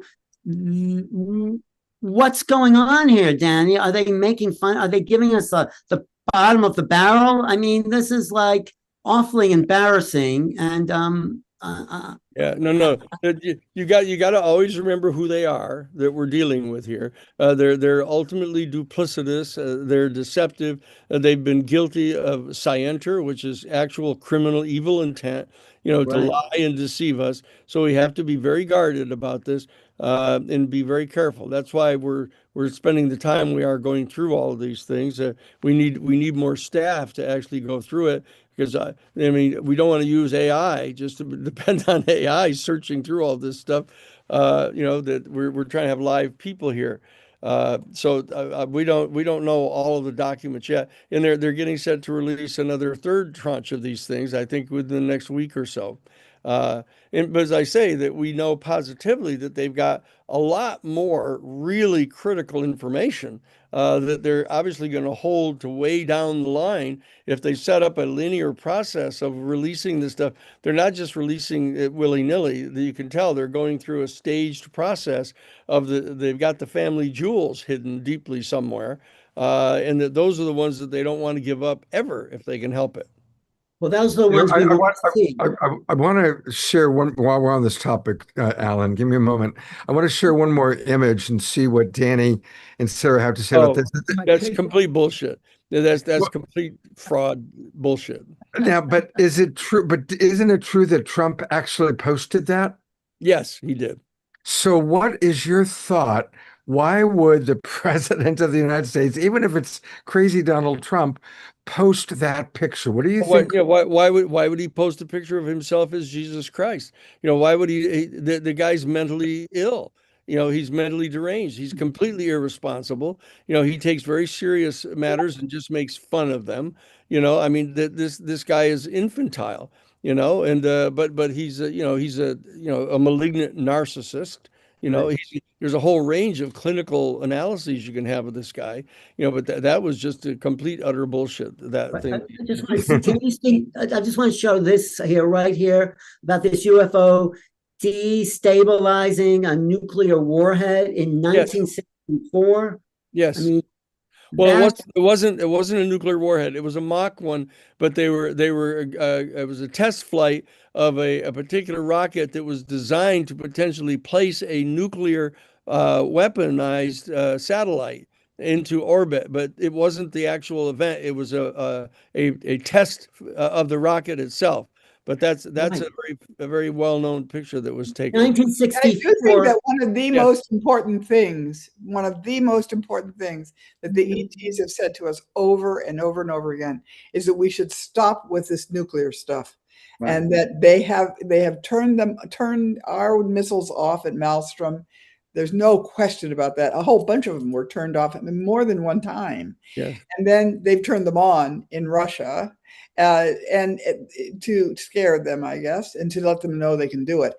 They don't like this, and most of their appearances have been around nuclear facilities, and I, Not most of their appearances. It's just that I don't mean to interrupt, because they have greater sensory systems around the military facility, greater radar, videos, cameras, and all that kind of stuff. So that's why it gives that impression. But the vast overwhelming number of appearances and stuff of these things have occurred in regular civilian settings with people, tens of thousands of people all over the world having encountered them, landed on the ground, face-to-face encounters. And there will come a point in time in the very near future when we're going to turn to the experiencers themselves and say, okay, now that we've gotten over this hump of everybody thinking you're crazy and they've ruined your life and your career and your family and everything else, tell us what it is that they said. And what did you encounter? What did you yeah, hear? what did you hear? And what have you been there? I've interviewed two or three people with John Mack who insist that they've actually gone to their planet. Yeah. With them. Yeah, You know? I want to come in with a couple of things, and then I want to read something from one of our audience members, Dr. Kat Lewis. But a reminder that the big Roswell crash in 1947, well, we have to remember that the 509th Bomb Squadron, which was the only, at the time in 1947, the only place where there was a squadron with atomic bombs was located in Roswell, New Mexico. That is right. And there was so much nuclear testing going on in that desert. So of course there was a lot of UFO activity at that time. It's as though, and a lot of the people who are experiencers, Danny and Sarah, have said that when the nuclear explosion took place, Yeah. it sent a signal out to, those humans, Uh-oh. they've got a thing, and we got to go check it out. They've Doing got it. they've gotten to that dangerous point where they've gotten to Exactly. the dangerous point where they can totally mutate all of the genetic material on their planet that has been gestated by that planet. And Yeah. it appears that our planet Earth is one of the comparatively rare planets in the galaxy that gestates life. That's what makes it so incredibly valuable. Obviously, there's other ones because they've gestated life in other star systems, but the fact of the matter is, the nuclear weapons have posed the threat of mutating all of the genetic material on the planet in perpetuity. And it appears to be a very major interest on the part of the ET people, gathering flora and fauna and genetic material from human beings and animals, etc. That they could be even potentially seeding life elsewhere on other star systems and on planets that can sustain life but haven't quite gotten to the point of gestating life yet. So that we need to dialogue with them to get a better idea of what their mission is here. Is there more than one mission? There's five of the species that we know of? What is their juridical relationship with each other? Do they have some sort of common pact? These are all practical things that we need to deal with once we get past that barrier of people being convinced that it's not true by this huge propaganda campaign. I want to, Alan Hain, I want to read a couple comments from our Okay, audience. good. And then, Danny, I would love for you to share with us at a previous time when you were at Laurie's Sunrise Center, I heard you speak about the five species that you're pretty. I'd love for you to share with our audience about that because, Dr. Kat, who's one of our favorite presenters actually on the show, wrote something really important. It's right. It's the kind of thing Sarah Nelson would say. He writes, when we are heart-based, there is no need for privacy. We communicate via the field. We're already doing this. We just haven't realized it.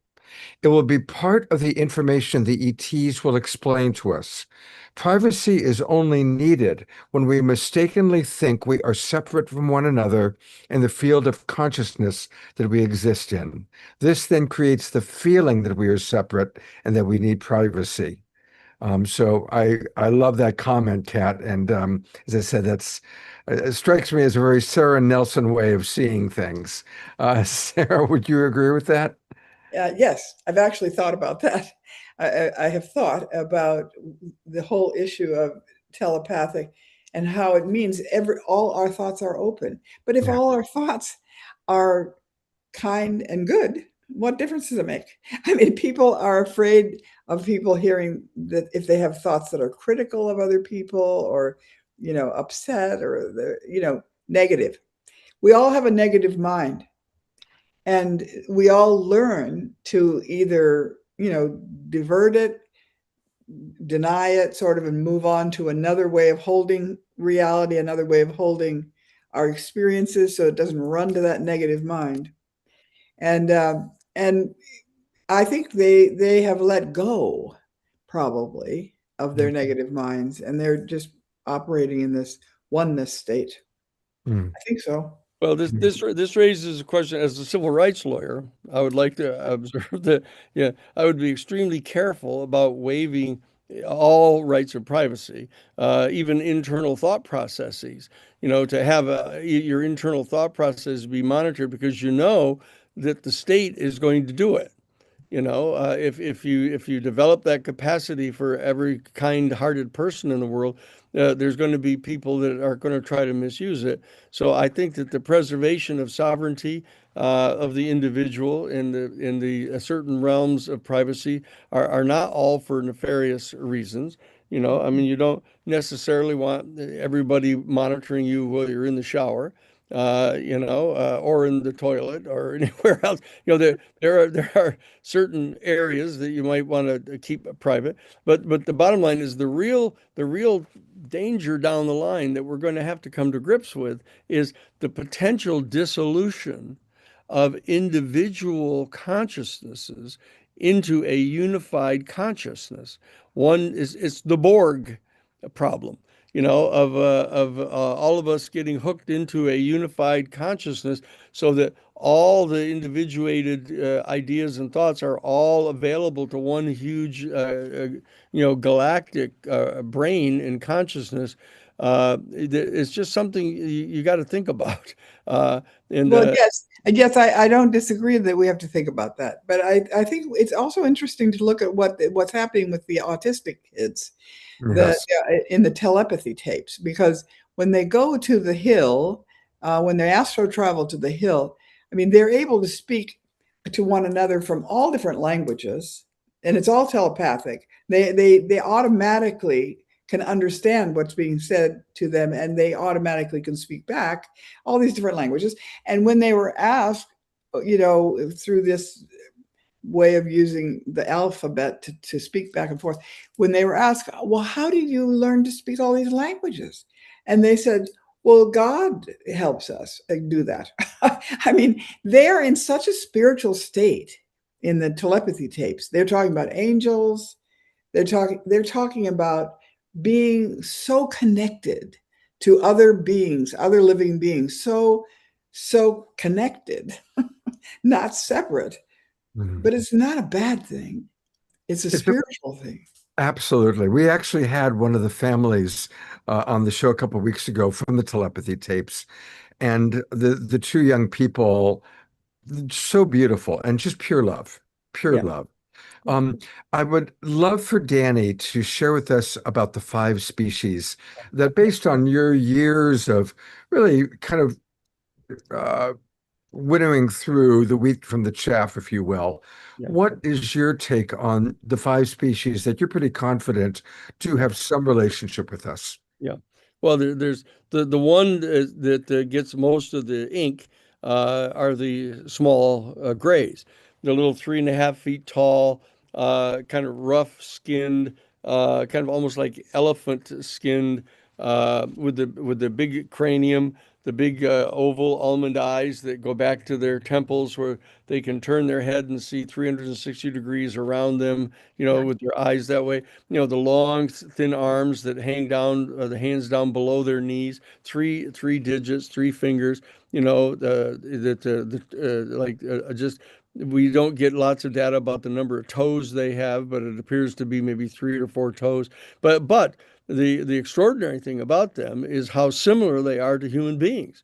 They're bipeds. That they have torsos and heads and eyes and there's some discussion about the mouth being just a tiny slit and the nose being just little teeny holes. But this is really quite humanoid. And these are what they call the small grays. Okay. Then there are the tall whites. They call them. These are like 5.5 to 6 feet tall.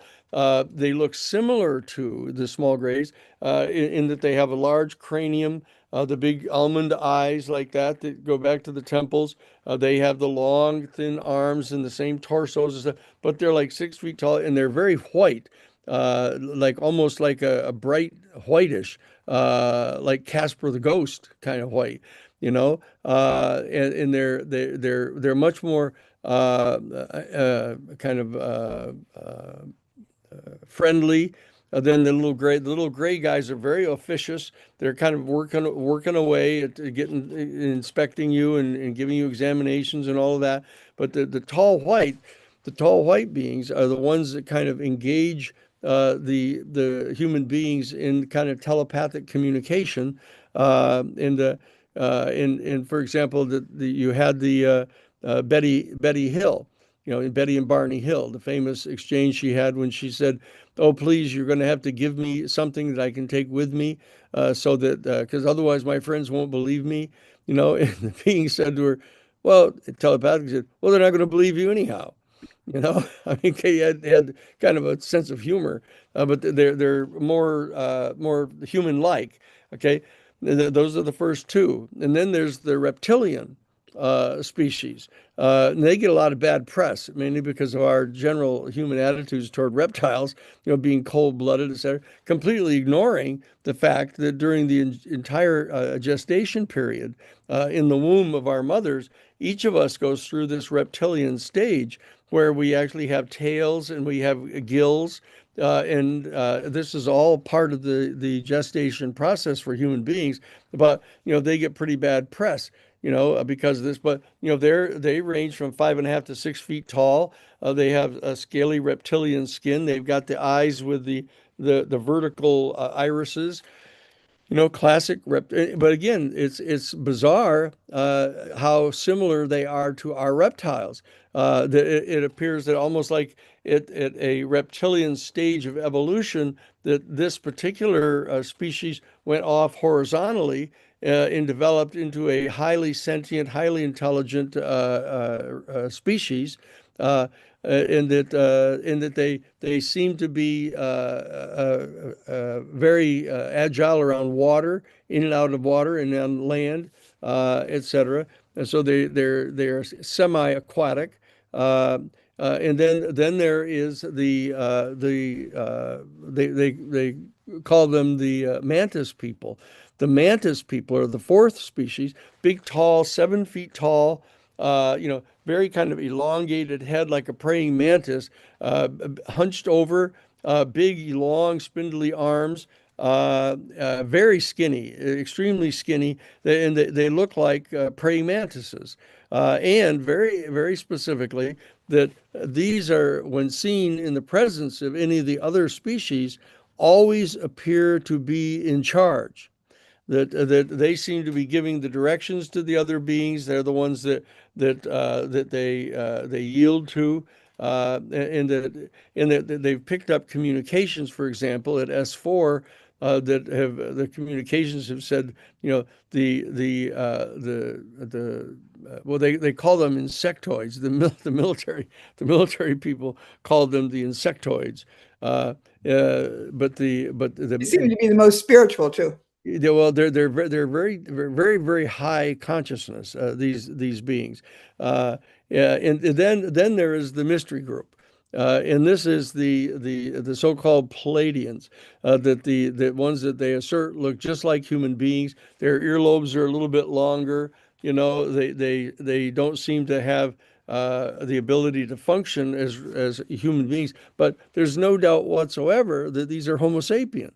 All the reports about them are that they're Homo sapien, which opens this entire question about what in the world is the relationship between us and they, or us and them. But and if they come from the Pleiades, the people know where the Pleiades are. They're right off the Orion's belt. You just keep looking up from the Orion's belt, and there you'll see them, the seven sisters that are there. And that, but this is the real challenge one, because this is the ones where they're asserting that they could actually walk among us and not be recognized as being non-human. That I've never been convinced about this, but Billy Myers talks at great length with his extremely convincing videos or movies footage of the UFOs and his face-to-face encounters with some of these beings. Insists that they're Homo sapiens. That we still, I at least at the new Paradigm Institute, withhold judgment about this one, because it's an entirely different category of beings. If you set aside the kind of extraordinary coincidence of how similar the other ones look to us anyhow, but those are the five: the small grays, the tall whites, the reptilians, the mantis people, and then the so-called Palladians that they call the Nordics. That look, and it's terribly embarrassing. Blonde hair, blue eyes. I mean, they come right out of the Nazi regime. I mean, by the sounds of it, the way they look, it's that whole Caucasian super race. One has to be extraordinarily guarded about that, in my opinion. How did you come by that information, Danny? How did you see any bodies, or how did you hear about that? I mean about The five. Oh yeah, Yeah, no, I've interviewed dozens, because I did all the vetting of the potential people with Dr. Greer, Yes. for and all those interests, and then all the ones with Dr. John Mack. That I had to kind of weed out the people that I thought were either pretending to have experiences, or some of the people that were not mentally healthy, you know. And but I talked to a lot of people that are totally credible, that describe these various beings and their encounters with them. And you know, we had hundreds of people that we interviewed with Stephen Greer's sources on this, some of which are extraordinarily credible. And in fact, I've talked about these with some of the military people and intelligence level people that I've been introduced to in my capacity as Lou Elizondo's attorney. So, since you brought up the subject of Stephen Greer, and I know you've worked closely with him, Yeah. he, of course, has been going on and on about there being a false flag operation. Sure. Mhm. What's your take on that, Danny? Well, I say he's like the kind of dark side of Stephen Bassett. You know, Stephen Bassett is predicting every other week that the president is going to come forward and announce that this is that, you know, we've been visited by these people, and Greer is constantly prognosticating about this false flag operation.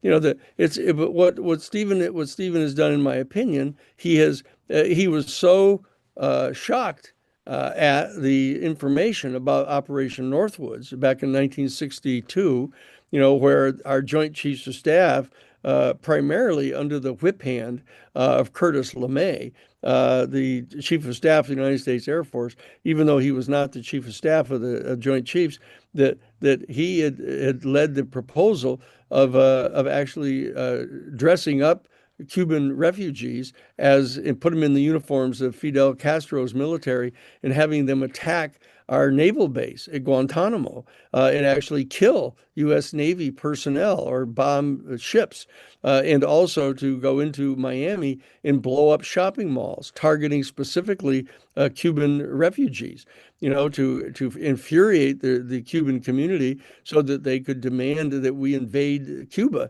You know, and this was an actual proposal that was handed to John Kennedy, you know, by Curtis LeMay back in 1962. It was called Operation Northwoods.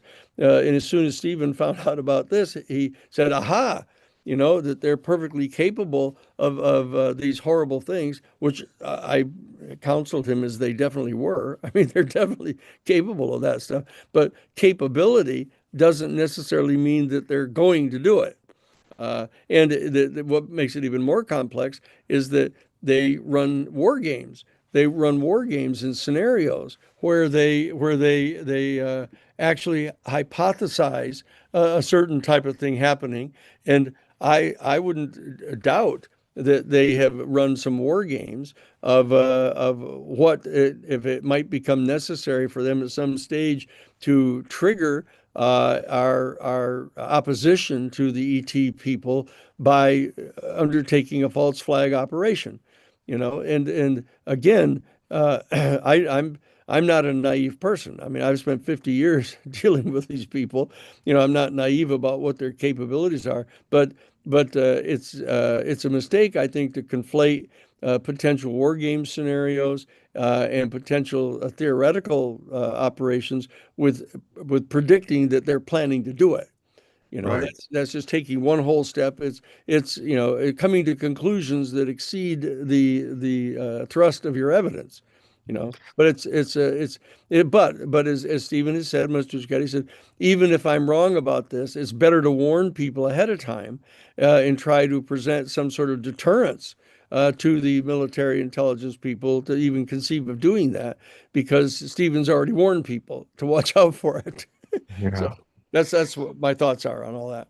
Well, as always, it's so incredible having you with us, and you have so much wisdom and knowledge. I know that we're already past the time that you had committed to, so I'm grateful for that. And I really want to just take us back. Please, everybody, let's support the New Paradigm Institute. Please go to newparadigminstitute.org, click the donate button. Also, definitely join their citizens disclosure. Put in your information there. Somebody needs to mute. Thank you.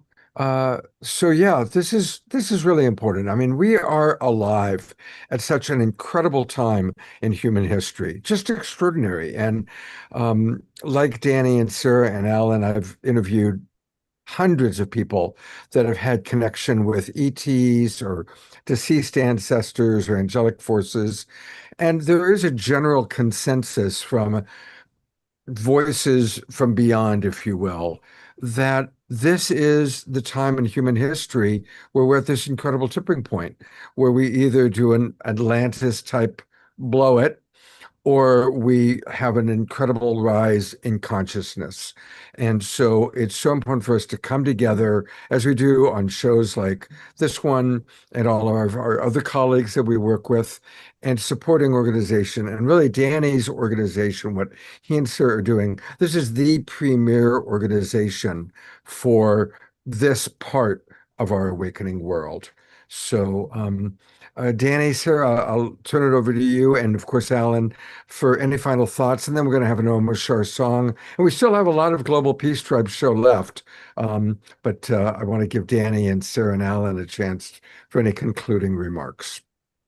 Well, I could just say, you're right, Scott. We are at the most important nexus point in human history. This is what the last 5,000 years of human civilization has been about. Are we alone in the universe? Are we not? Well, we've gotten evidence just this year. I mean, a lot of us already knew that we're not alone. That there's technology that's going to change our world. Obviously, these ships, whatever they are not filling up their gas tank to get here from wherever they are. This represents an opportunity that will clean up our planet, make our lives easier, give us more technology, better biology, a better sense of history, and our place in the cosmos. Our man's search for meaning is finally being fulfilled by the fact that we are part of a greater reality, a greater cosmos, a greater cosmic family. That's why we need to demand the truth that comes out there. We need to have a march on Washington, possibly with the Citizens for Disclosure showing up at the Lincoln Memorial with speakers and celebration and government people coming out. This is a movement, and Danny and Sarah are at the forefront of that, along with a lot of the other people who are at Contact in the Desert. 3,000 or 4,000 UFO enthusiasts are taking this information to their community around the world. So I can't think of a more exciting time in history and to be part of something. Grant Cameron calls this the Woodstock of all Woodstock, but it's more than that. This is an awakening of consciousness. I'll just end with this one quote that I love to quote from John Mack. He says, UFOs are like an outreach program from the cosmos for the consciously impaired. We have been the consciously impaired, and now's our chance to meet these beings on an even playing field, because they're not greater than us. They may be smarter, they may have greater technology, but on a soul level, on a consciousness level, we are potentially equal to them. So we have to raise ourselves up, meet them where they are, not worshiping, but as equals, and bring all of us as a planetary civilization into a new paradigm. That is the importance of New Paradigm Institute. Thank you both, Danny and Sarah. Thank you. Yeah. Yes.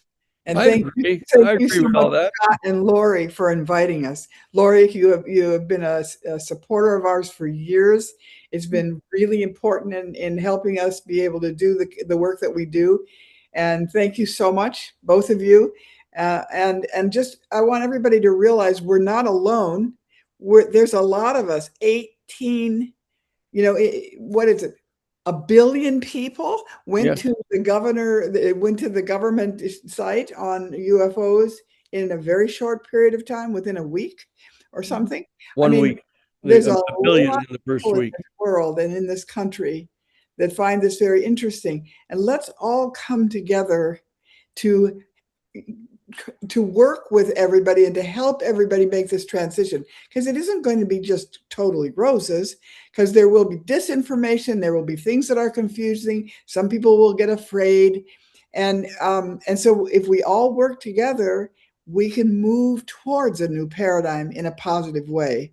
And thank you for your support. We can't do this without you, and I hope you will join the movement. It's really something that we can do for the rest of our lives that is a real contribution to the future and to our children and grandchildren. Thank you. Yes. Yeah.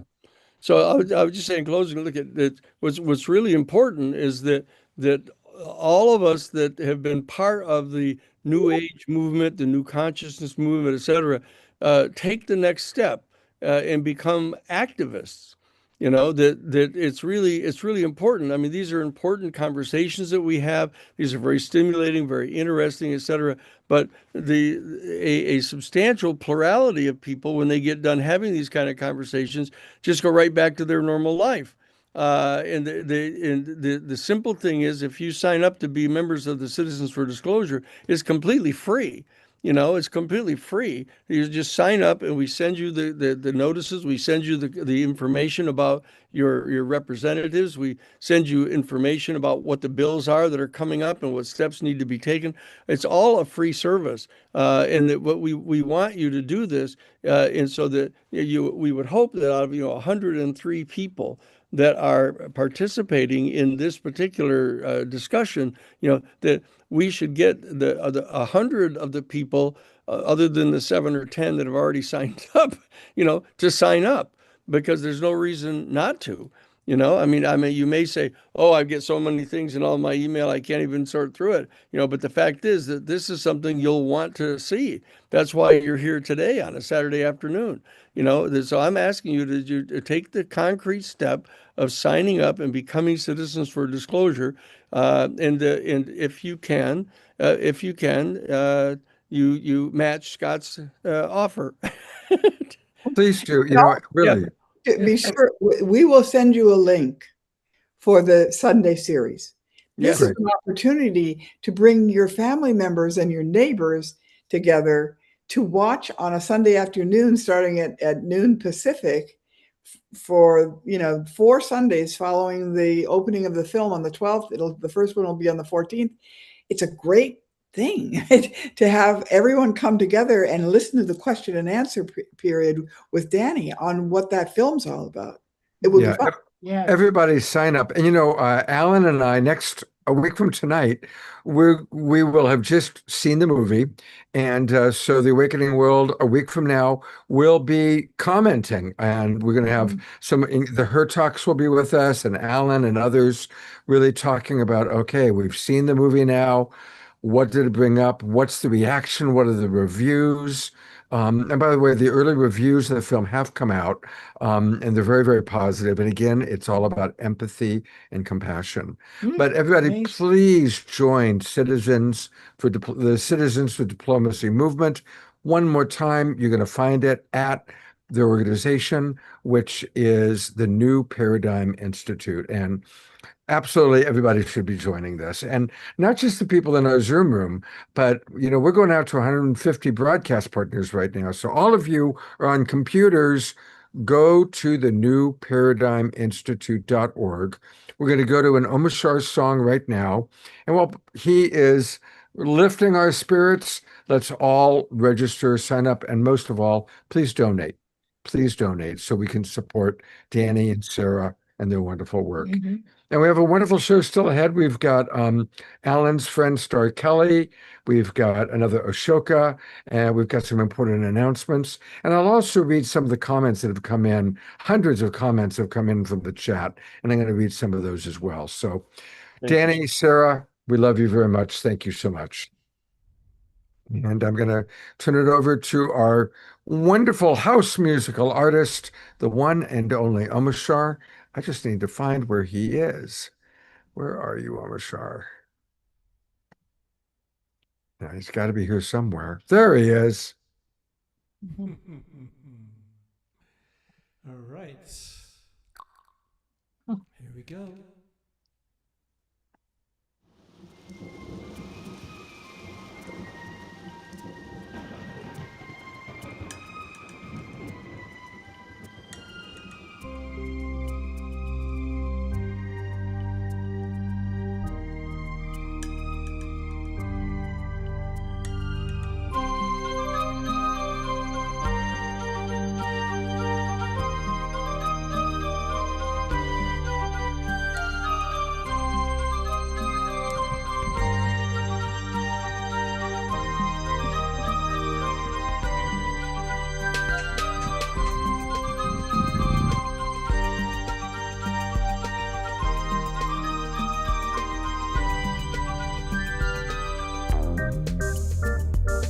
What's this feeling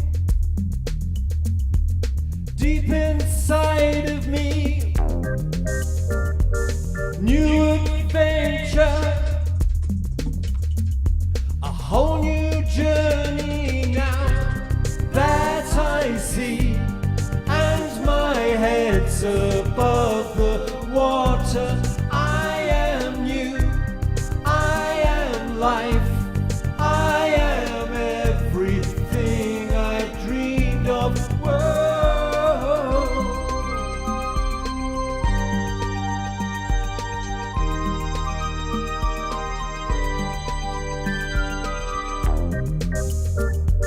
Look what's happening. The giant's awake now. His eyes are open,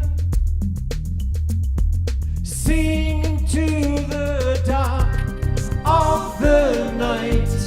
I see glory shining through me. I am here, come to me. It's an open invitation. Oh.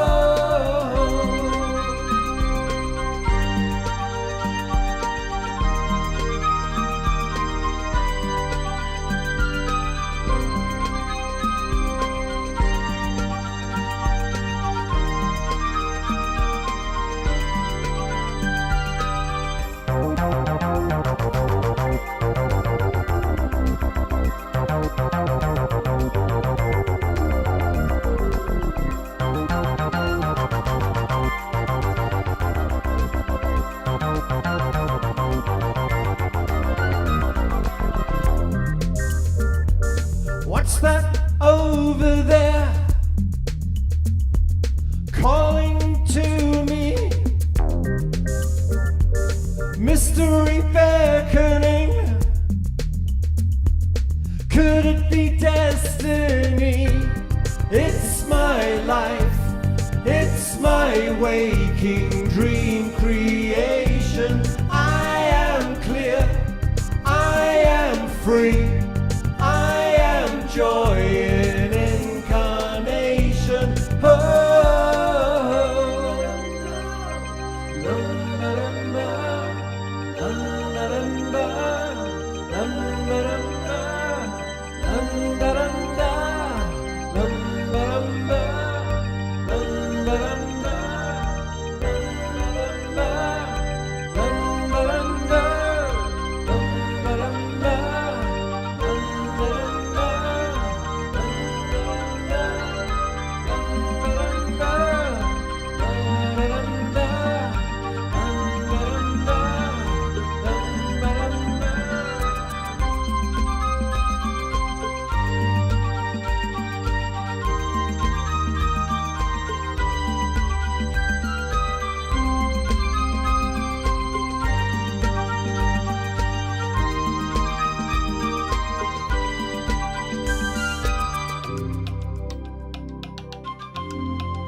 Go to gallery view, everybody, and send love. Look at all those hearts coming up. Lots of love and appreciation. And I know we've got some new friends who are with us tonight. And so Omashar is our house musical artist. We are very, very blessed to have him with us. And to discover all things Omashar, his website is his name, omashar.com. And that's where you can learn about what he's doing, learn a little bit more about him, and most of all, go to Bandcamp. You can find some wonderful albums and music from Omashar on Bandcamp. His music, it is the music of an awakening world, not just our show, but in general. It's really such extraordinarily inspirational music as you've gotten a little homeopathic dose of tonight. So thank you, beloved Omashar. Thank you, Scott. Appreciate you, brother. Absolutely. And again, a big welcome to all of our new friends. We've had some new people joining us tonight. And again, join the Global Peace Tribe. Go to globalpeacetribe.com. It's easy to register, get all the Zoom room links to all of our shows for the next 4 months, all the way through the end of September. And we are going to be following very closely, as we have been for 6 years now, the rise of consciousness. So that's where you're going to see people like Danny Sheehan. And last week we had Patrick McCullum. And in the future, we always have extraordinary people coming on board and really sharing their wisdom. Um, and I want to also just really acknowledge my colleague, Alan Steinfeld. We've done about a dozen of these shows together now over the years. Um, Alan, what are you hearing? You know, you were at Contact in the Desert. You're very in the know with so many authorities like Danny. What are you hearing? What's the inside feeling about where we are right now? Well, it's two things. It's what I said. People are really happy that after 80 years, or at least the last 20 years of struggle, finally the government's coming out and saying, yes, it's like the I told you so moment to all the people I know. Yes, there's something here, and it doesn't seem to be human, and it's here presence. And the other side of that is, what are they not telling us? People are very disappointed that we're just getting breadcrumbs because, like Danny said, this is stuff that's mostly been around for years. You all you have to do is look a little deeper on the internet. We're not getting the fine, up close images of craft and these specimens and the crash retrievals and talk about the reverse engineering that's happening. So they are either just, okay, here's a little bit of breadcrumbs and we'll give you another 50 years to get the rest, or maybe it's a slow rollout. Or the other thing, like I think, is the ETs themselves, whatever this phenomenon is, and this is just my guess, might be pressuring the government to come forward because this is a shift in vibration that we're into. This is why the Global Peace Tribe's happening, because you are talking to the shift of consciousness, and the earth itself and the humans on it are awakening to something bigger than we've ever been before. So this is a global awakening. And at Contact in the Desert, people are talking about all levels of that involvement, from the simple disclosure to the best. Yeah. I see that Danny is actually still with us. So, Danny, since you're still with us, a lot of people asked in the chat box, what do you think Lou Elizondo knows? What do you think he's pointing to? Do you have any theories about the big thing that's coming? Well, actually, no. I've made it a point not to speculate about this. But that he's getting set to move back to Washington, D.C. He had kind of retreated out into the the hinterlands of Wyoming, out to Buffalo, Wyoming, this little town of, I don't know, 200 people.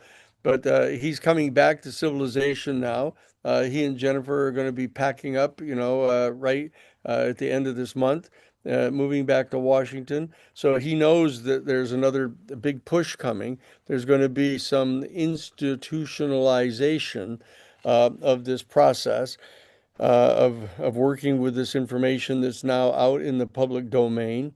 We're going to see, I mean, clearly, this fellow who Trump has nominated to be the director of national intelligence isn't going to survive. I mean, he's catching a flack already. I mean, he's not going to survive. So it's going to be a check to see who is going to become the new director of national intelligence, whether they're going to be sympathetic to what's going on. We know that Tulsi Gabbard was. We know that her deputies were, and her resignation. You know how Washington is. I mean, nobody believes anybody when they say, "I'm just retiring so I can spend more time with my family." Right. I mean, even though her husband has in fact been diagnosed with some kind of a rare type of bone cancer. But the bottom line is there's tons of things happening. It's quite rare to have something really happening in Washington. I mean, it's all such a con job, and it's all theater. That they consider, us the great unwashed, the people outside of the Beltway around Washington, they view us like mushrooms, the old famous saying, feeding us shit and keeping us in the dark, as they say. But the bottom line is that there's definitely something happening. Now, the Donald Trump uh, is almost clueless, about because he insists upon remaining clueless. He doesn't read anything anybody gives to him. He doesn't listen to people when they try to advise him. He's as I say, he's this narcissistic maniac. I mean, really, the fact that we would have a person like that as president of the United States ever, uh, but I mean, the fact that he is as erratic as he is has played some role in him daring to actually order the revelation of some of this stuff. I mean that people is previously widely respected as Joe Biden or Bill Clinton or any of those others. They didn't do it, even though they tried.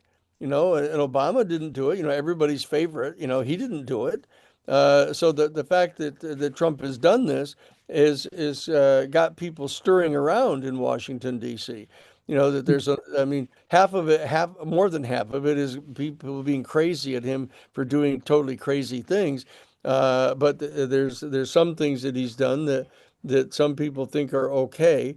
That doesn't justify anybody supporting him, but Hey, that's what's happening in Washington. Hi, Danny. I have one question for you because in a private interview we did, you asked Elizondo, you told me you asked Elizondo, so what's the real threat here? What do the higher ups think of the threat? And you said, well, there is no threat. It's just, talk about that. Elizondo Well, told you the government said there really is no threat. Yeah, go ahead. No, that's right. That the mindset of people in the national security state is, that you are trained to be prepared for any other nation state attacking us. And once you come in and you start training for that, you live in this kind of fantasy world of training yourself as though you're role playing constantly of being invaded. I mean, and it permeates down to the people in this 18% of the people that support Trump. It's like my Uncle Jim that I grew up with Aunt Gladys and Uncle Jim. I've told the story. When I was getting ready to leave to go to college, he brought me out onto the front lawn, and we lived way up in the Adirondack Mountains, like 270 miles north of New York City, up in the Adirondack Mountains. From our front yard looking north up into Canada, all there is forest, for like 100 miles in every direction. And he put his arm around my shoulder and he said, Dan, I want you to look out there, that there's going to come a point in time when Russians will be parachuting into our hometown. And you're going away to college now. I don't want them to turn you into some communist. And that, I want to make sure that, when this happens, that you're going to be willing to fight. And Jim, I said, look at the Russians aren't going to be parachuting into our hometown. I said, but look at, I'm perfectly willing to defend our Constitution and our way of government and against foreign enemies and domestic enemies as well. And he didn't quite know what that meant, when I said the second part of it, but I mean, it had permeated all the way down to that level, that kind of mindset that the national security state people have. And I sympathize with people who've gone into that particular mindset because that's what they're trained to do. And you can kind of forgive them for it. It's like, you get if you get onto a football field, you put on a uniform, get onto a football field, you're going to expect that the person is going to try to score a touchdown on you, and the other ones are going to try to stop you. That's part of the quote game. And that's what they've done is they've all entered into this game of international politics. And what our people don't recognize is that we're not on the defense, we're on the offense. I mean, we're the ones that have basically proclaimed that we are mobilizing our military and our intelligence community to gain and to maintain our continued privileged access to the strategic raw materials of the planet, which that we deem are necessary for our major corporations. Because they view that what's good for General Motors is good for the country, and that they generate wealth, they hire people, they pay taxes, they produce products, and so they've got this mindset that's perfectly okay for them to do that. And if we don't go vanquish some small third country and take all their resources, the Chinese will do it or the Russians will do it. But the Russians and the Chinese are not the ones that were doing it. We're the ones that started it. We started this back in 1917 when the Bolshevik Revolution overthrew Tsar Nicholas II, who was a royalist. The czars were kings. And they were overthrown by the Bolsheviks. The United States government, Robert Lansing, who was the Secretary of State, at that time under Wilson, mounted a foreign military expeditionary force and sent them into Russia to try to crush the Bolshevik Revolution. Like it all started when they hit us back. So that what I'm saying is that this mentality that they've got and the mentality that Lou has and has been raised in, is they're constantly perceiving things as a threat because they think that's their job. The extreme of that was, of course, Dick Cheney, who said, if there's a 1% chance, that a person is going to come to our country and launch a terrorist attack, we have to conduct ourselves as though that's an absolute certainty. Now, that's a really perverse mindset, but that's what they're doing, and that's how they're treating the ET people.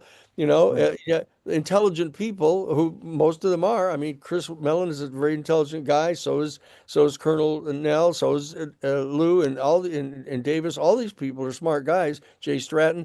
They don't believe that the ETs are really planning to attack us because all the evidence is to the contrary.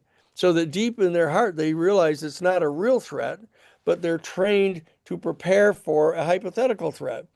So that's how you get this kind of ambiguity there, that they're not really conducting themselves as though there was an attack getting ready to happen. But the problem is they're sort of acting like that. What our job as the citizens is to do our job and to rise up and to demand that the Congress of the United States, assert its constitutional authority and fulfill its constitutional obligation, to not allow the national security state people in the executive branch to run the government and to run our country. We have to take our country back from the national security state, but we have to do it through the United States Congress by electing the right people in there. And, I'm not anticipating that the people that are going to get elected this November are going to have the courage collectively to do what's necessary. But we have to mobilize to get as many of the people in there as we can to commit themselves to full disclosure. And we have to march all the way through to 2028 to get a whole new set of people in there if the people that get elected in November don't do the job in the next 2-year period. Our job is to try to make them do it, because fine, we'll keep them in there if they do their job. But those are my thoughts. Something, Danny, that you and Sarah haven't mentioned in this show tonight, but I've heard you speak before, that fits right into what you're talking about, is how the military-industrial complex, Northrop and Lockheed Martin, that they have hired so many lobbyists because they want to keep the craft. And this is an important thing that I've learned from you about how the contractors get the craft, and that also keeps it from going public because they're doing the reverse engineering and they want to make the tremendous financial profits that are possible. That's right. Can you share a little bit more about that, please? Well, it's even worse than that, because a lot of the lobbyists that they hire are the general officers from the military and the intelligence community. The general officers, they graduate from the military academies. They spend 20 years in the military, and they rise to the ranks of generals, and they're actually directly involved in determining what military equipment is going to be produced, what companies are going to get the contracts, and then they're hired when they retire, they're hired to go into those corporations and are paid $350,000 to $500,000 a year to be lobbyists for them because they know all the people in Washington because they've been there for 20 years. I mean, that's how complicated it is. But it's not just though some bureaucratic development that's occurred over the years. There's an actual sinister intent that they have on actually dominating the world, dominating the planet. And they've said so. For example, when Gorbachev withdrew from the Cold War in December of 1991, right in January of 1992, Dick Cheney, who was the Secretary of Defense under George Bush Sr., and Paul Wolfowitz and Doug Fife and that whole crowd that was in the Defense Department, they put forth an entire United States Defense Department policy planning guidance document that advocated establishing full spectrum military dominance over the whole planet. And they said so. And they said that the purpose for it was to maintain our continued privileged access to the strategic raw materials that we need, for our corporations, and so that they know what they're doing. The problem is the American people don't know what they're doing. And it's part of our job to get them to understand that part of the reason why they're hiding the greatest secret in the history of our human family from us, that there's this non-human extraterrestrial civilization all around us, is because they want to maintain that kind of power over the planet. And they know perfectly well that if we prove definitively that they've been lying to us for the last 80 years, or as one of the guys said to us, he said, that's the mother conspiracy of all conspiracies. And if in fact people come to realize that that conspiracy is true, well, then they're going to believe all the other conspiracies too, like the Kennedy assassination and 9/11. He said those are the examples he gave. I was remiss to say, by the way, those things are true too. But that's what they're concerned about, is that it can come unwound, that their control over the planet can come unwound. And now they've generated the reactive force of Russia and China, so we've got that whole additional burden. Those of us who want peace on the planet and love and compassion for everybody, we've got to reach out to the Russian people and the Chinese people and their government leaders and get them to step back, from their reactive institutions they've put together to deal with our major offensive operation that's been going on ever since the age of American imperialism. So that's what we've got to deal with. You mentioned the Kennedy assassination, and I was 8 years old when he was assassinated, and I believe that that's when this country took a big left turn. And of course, we've all yeah, big right turn. Thank you, a right turn. Hard right. Hard right Very turn. hard right turn. And of course, we've always wanted to know what's the truth. I'm not going to ask you to do it here, but Danny, in previous podcasts, not on this show, but on other shows, lays out very specifically the fascinating relationship between the Cubans, Nixon, the mafia, and it's interesting each little role that each one plays. It's about a 2-hour podcast that I watched with you, Danny, where you broke it down so clearly and specifically. And I was like, oh my God, now I know the full story of what really happened with that assassination. So Yeah. I That was recommend Danny it. Jones. I think Danny Jones asked me about it. But the fact is, people can go on our website to New Paradigm Institute or Romero Institute, and there's a click in there. You can click on a link that actually has the resources. And I taught the only university level course on the assassination of President Kennedy. It's So got Danny, show us where I'm on your website now. Romero. I think it's Romero. Romero. It's in the. Oh, okay, I'll go to Romero. It's on the Romero Institute thing, and it's listed, I think, as resources or courses. I think it's actually there, and that there's 20 90-minute lectures that start right from the very beginning. Here we are. So here's the Romero Institute, and it's Romero Institute .org. Click resources, and press. Here's all the press, and here's video and audio. Keep going. I think there's courses that are in there. documents, more video and audio. Maybe it's under, here it is, anniversary.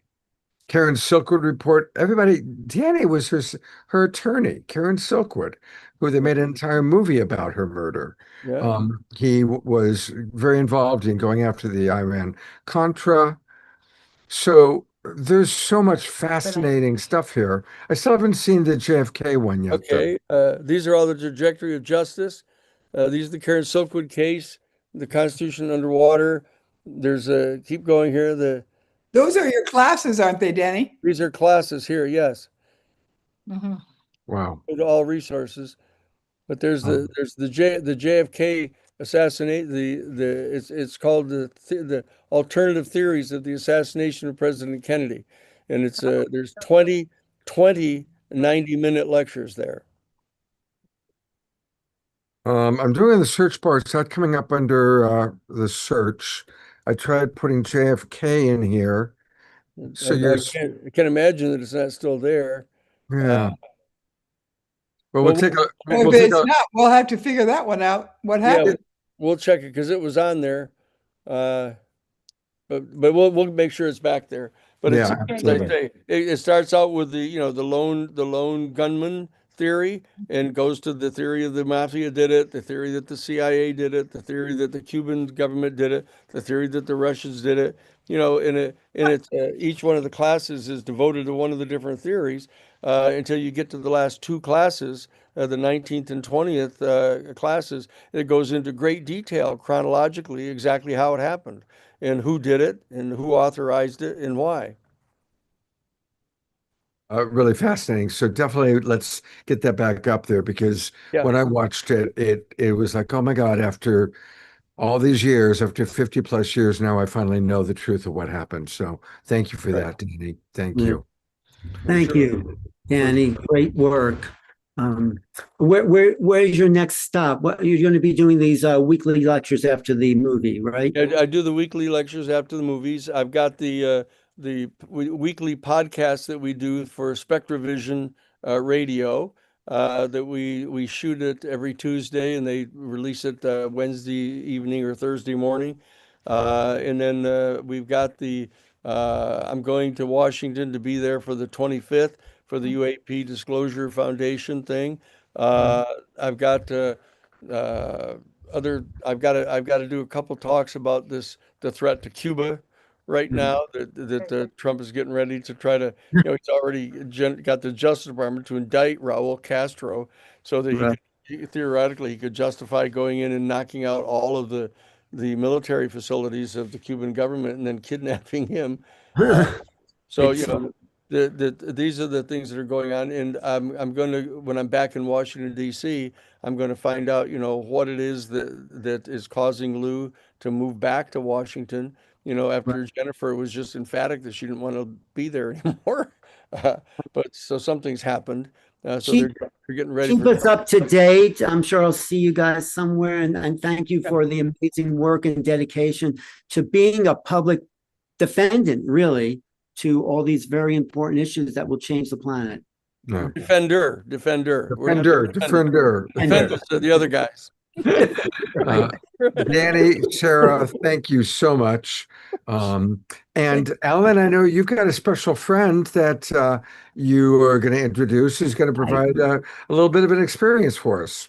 I do have a very special friend who's really in alignment with all the things that we've been talking about here. She's a shaman, really, and she is someone who's dedicated her life to the awakening of spirit. She's very in touch with her guidance, and her sound frequencies that come out of her match a sort of geometries that she sees. So she's not just another sound healer. She's bringing in a whole environment of new consciousness with sound and light that's coming through her. So I was really impressed with her voice. And so I think it's important she's doing this now after this long conversation, because this will ground the new information into our energy field. So Star Kelly, anything you want to say about what you heard and what you're going to do?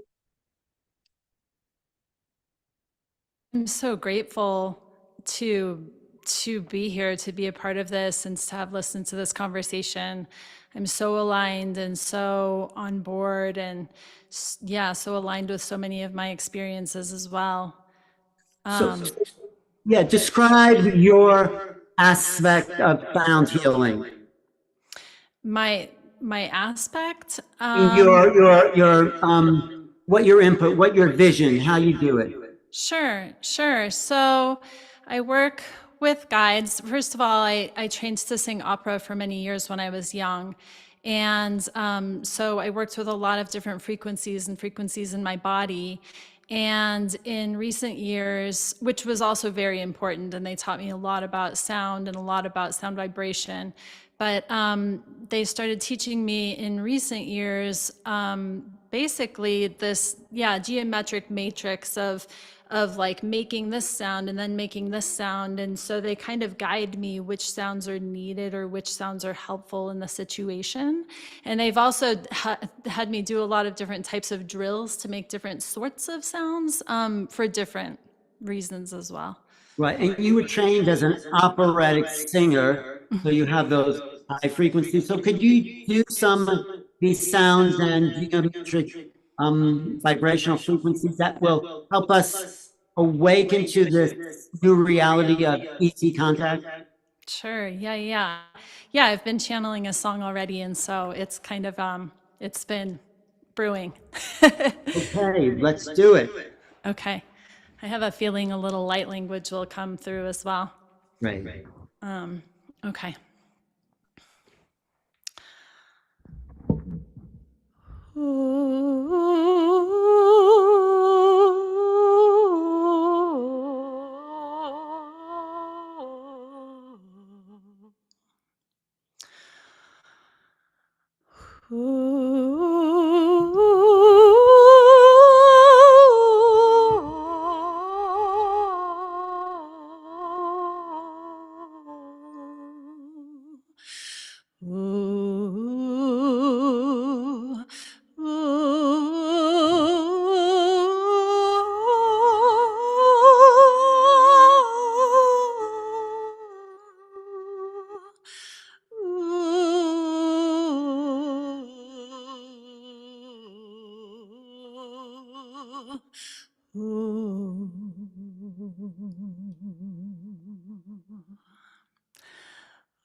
kushunyanya hulanya unyashitu atila shitu kinashulati mani patu shalikuti.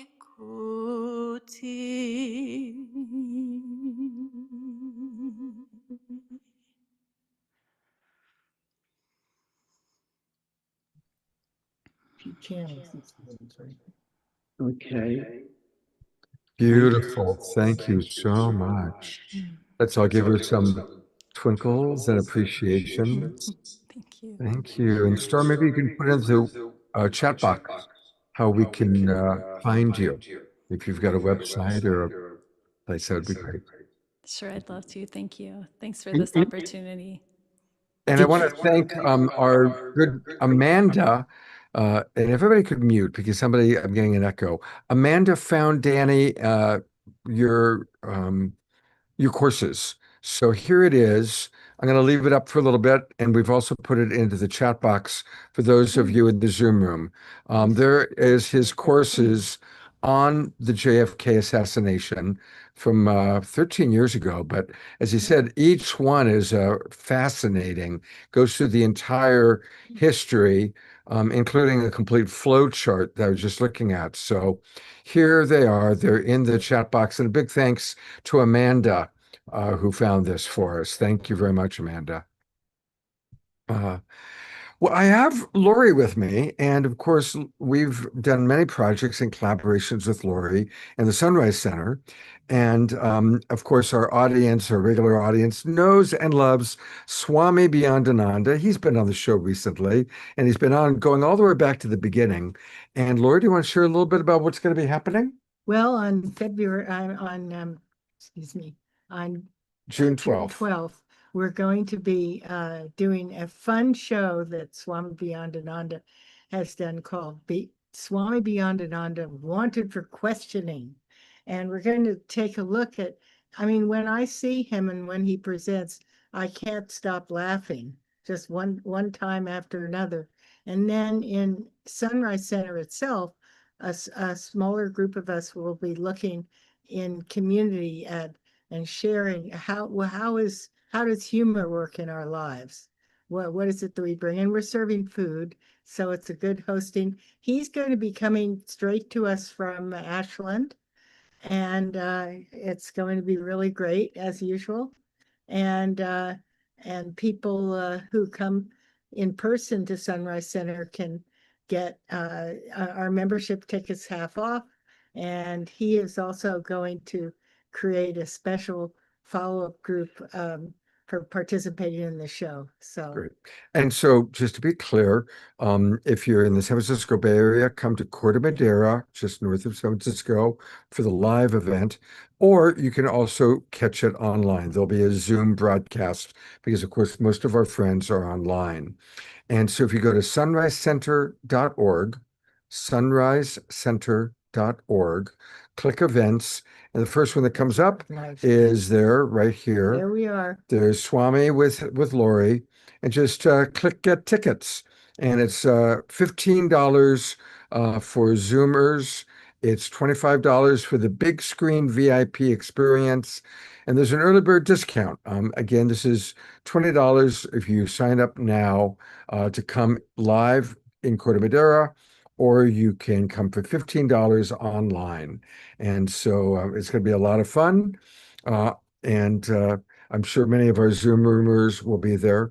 I won't be able to be there because I will be watching the Steven Spielberg movie with Alan Steinfeld at that exact same time. But Friday, June 12th is going to be a big day in our human history. Yes. So very, very exciting. Great.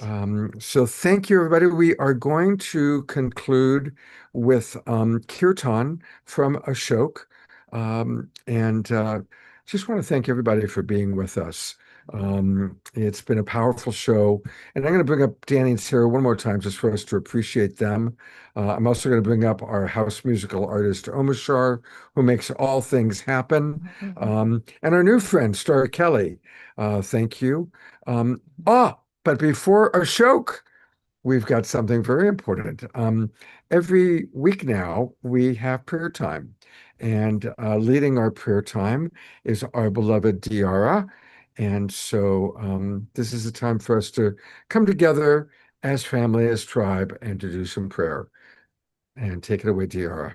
Thank you, Scott. And what we do during this time is we scoop up everything that's happened in our show tonight, and we expand upon that. And one of the things I love about Danny is his feet on the ground, moving the earth, knowing how to make things happen, and then transporting up into the galactics and beyond. And that's what we get to do here is we have our feet on the ground and our hearts in the sky and bring it all together.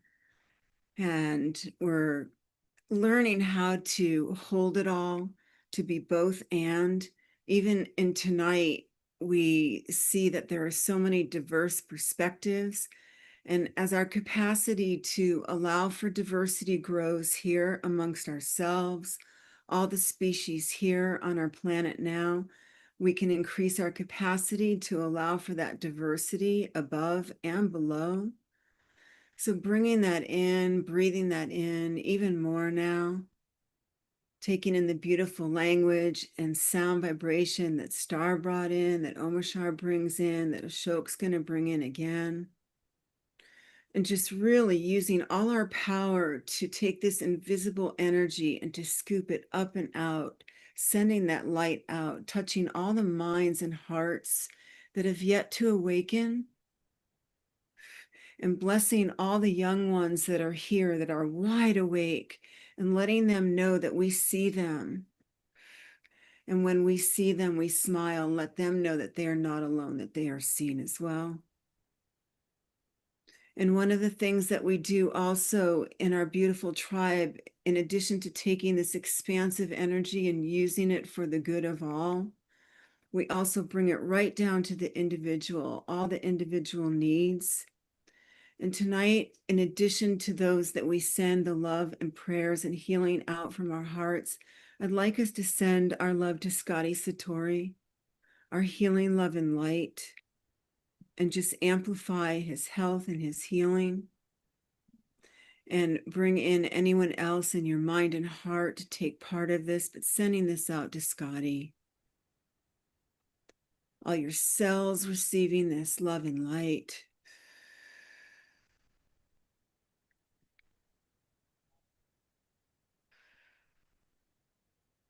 Clearing away anything other than the purity of the body, the mind, and the spirit.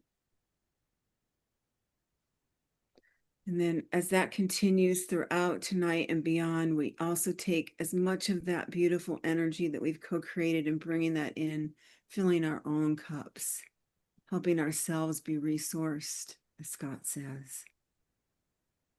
And blessings to the entire global peace tribe, the awakening world, and the millions and millions that we touch. And so it is.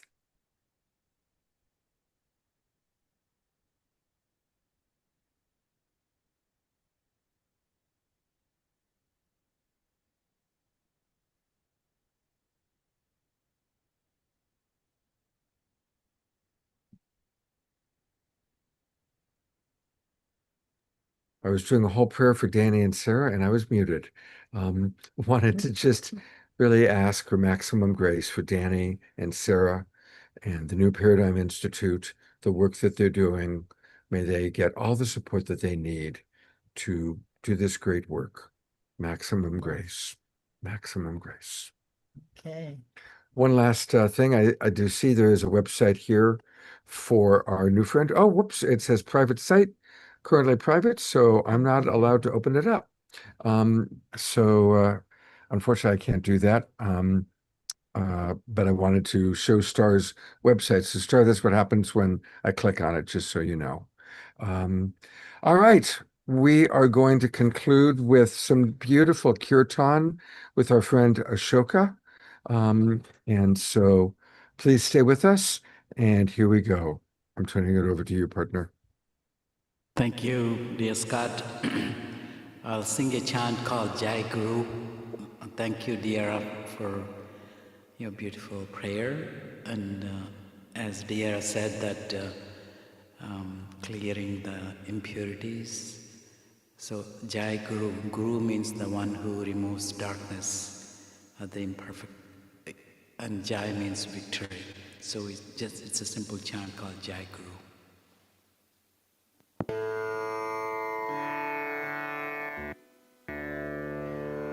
And we sing together.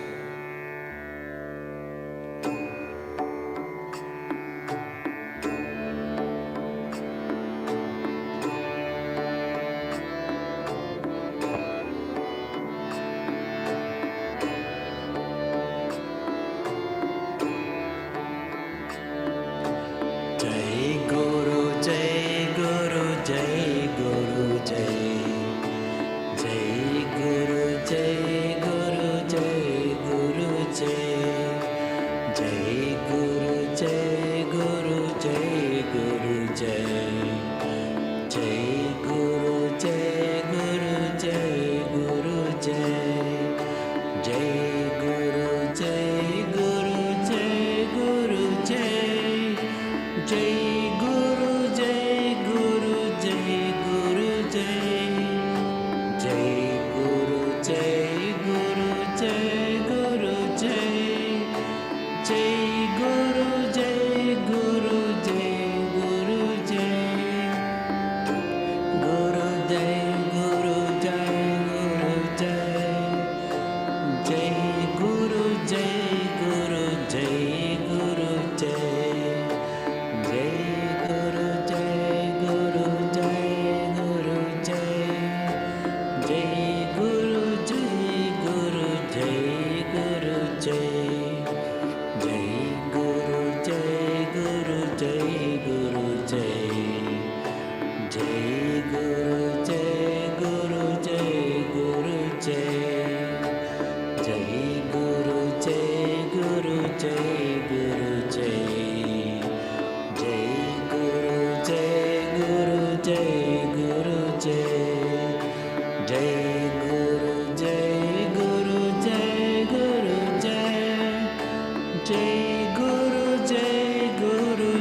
Jai Guru Jai.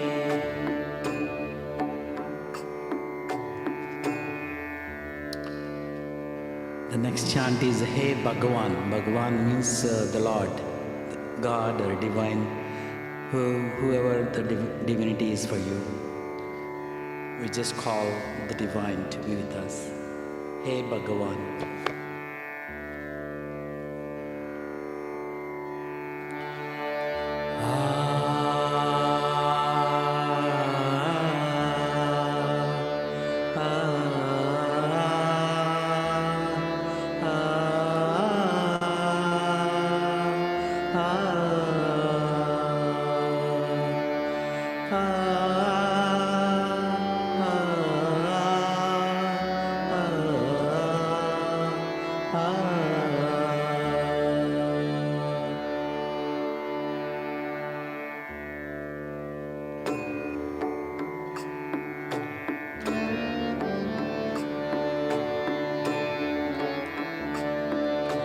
Hey Bhagavan, Hey Bhagavan, Hey Bhagavan, Hey Bhagavan, Hey Bhagavan, Hey Bhagavan, Hey Bhagavan, Hey Bhagavan, Hey Bhagavan, Hey Bhagavan.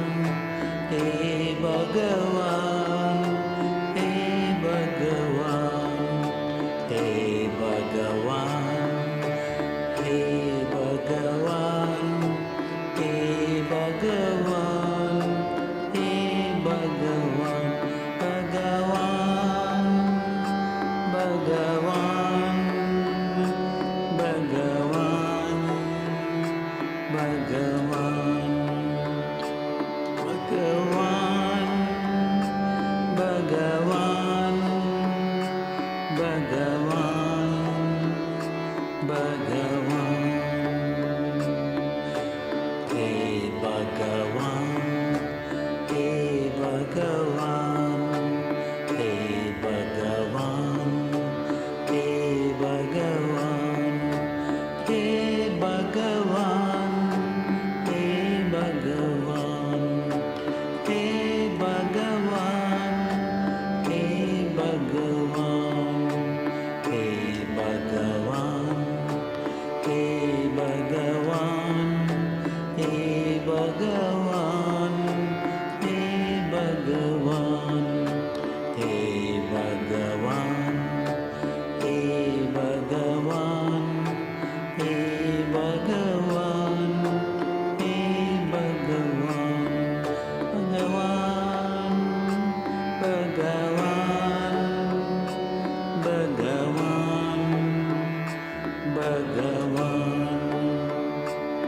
Bhagavan, Bhagavan, Bhagavan, Bhagavan,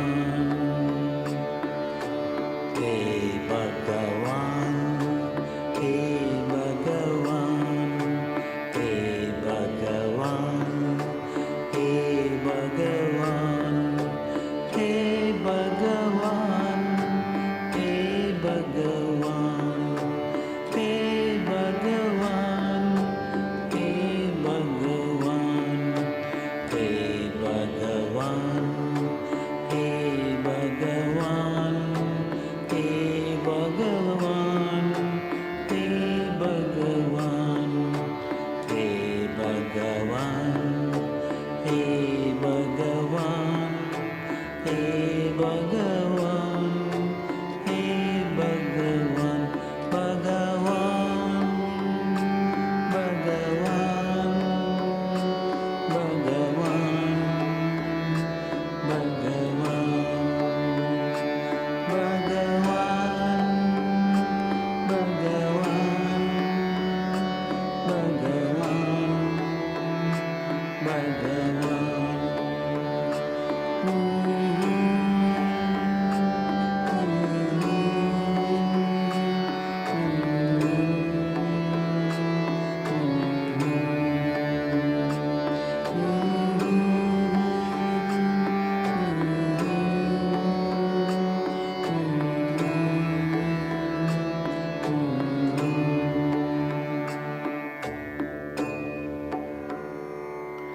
Bhagavan, Bhagavan, Bhagavan, Bhagavan.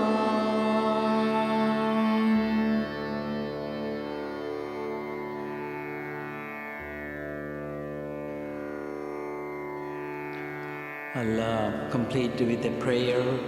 His prayer in Sanskrit says that God is everywhere, and our salutations to the God, the divinity. Namo namastestu sahasra kritva punasya bhuyopi namo namaste namaha purastadata prishtataste namostute sarvata eva sarva.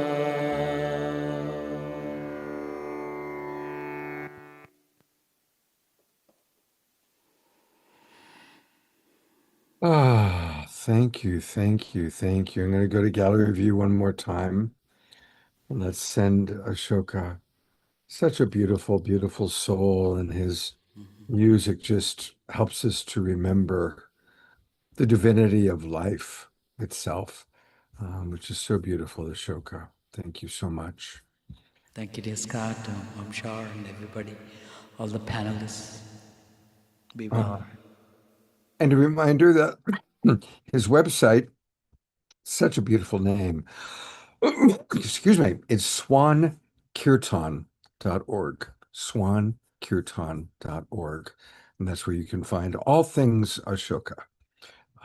So thank you so much, my dear friend. And thank you for your connection to our beloved Yogananda and that lineage. I love bringing that into the awakening world. Very, very important.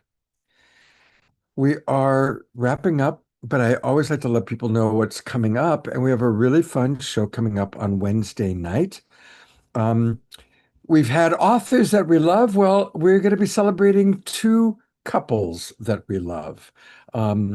Maggie and Magic, you've seen them on the show before, and Darren and Karina. And Maggie and Magic are going to lead us on a very beautiful guided journey. Remember the guided journey that Khadijah and Tatiana took us on? Well, Magic and Magic and Maggie are going to do something similar. And then Darren and Karina also have something very special planned. And of course, Shar will be providing 3 musical offerings for us. And then next Saturday night is kind of a combination.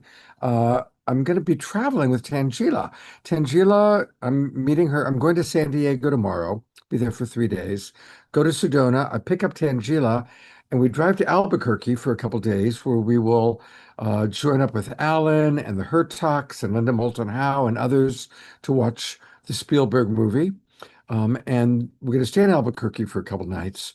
And on Saturday the 13th, in the morning, will be our relationship mastery course. And in the evening, on the Awakening World, Alan and I and the Hertogs and others will talk about the film and how it impacted us.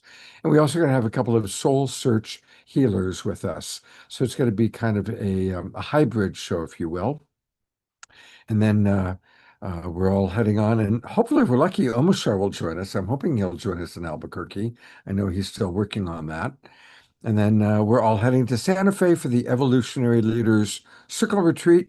And on Wednesday, the 17th, our show will be coming from Santa Fe, where you'll be meeting some of our friends in the Evolutionary Leaders Circle. So that's what's coming up over the next 10 days. Tomorrow is Sunday. Make it a sacred Sunday by choosing to see the divine in all. And I want to acknowledge and appreciate the 52 loyal beloveds that are still in our Zoom room with us, and all of you watching on Facebook and YouTube land. I'm going to bring up Omoshar one more time. Thank you, brother, for all that you do. And I hope you can join us in Albuquerque. Let's yeah, I'm not too sure about that because I have someone else's car to borrow. But I know that on Wednesday, we'll have Kristen with us and a whole host of the evolutionary leaders. So Kristen Hoffman. So looking forward to seeing what we can put together for the show for you, Scott, that night musically. Yep, it's going to be really special. And speaking of music, one more time, going to bring up Star and Ashok. Thank you so much for helping us integrate all this information with your beautiful, beautiful music. And it's wonderful to meet you, Star and Ashok. I know you'll be back with us as well. So take care, everybody. I'm going to go to gallery view one last time so we can all wave goodbye. Take care. Have a beautiful, sacred Sunday, and I hope to see all of you on Wednesday night.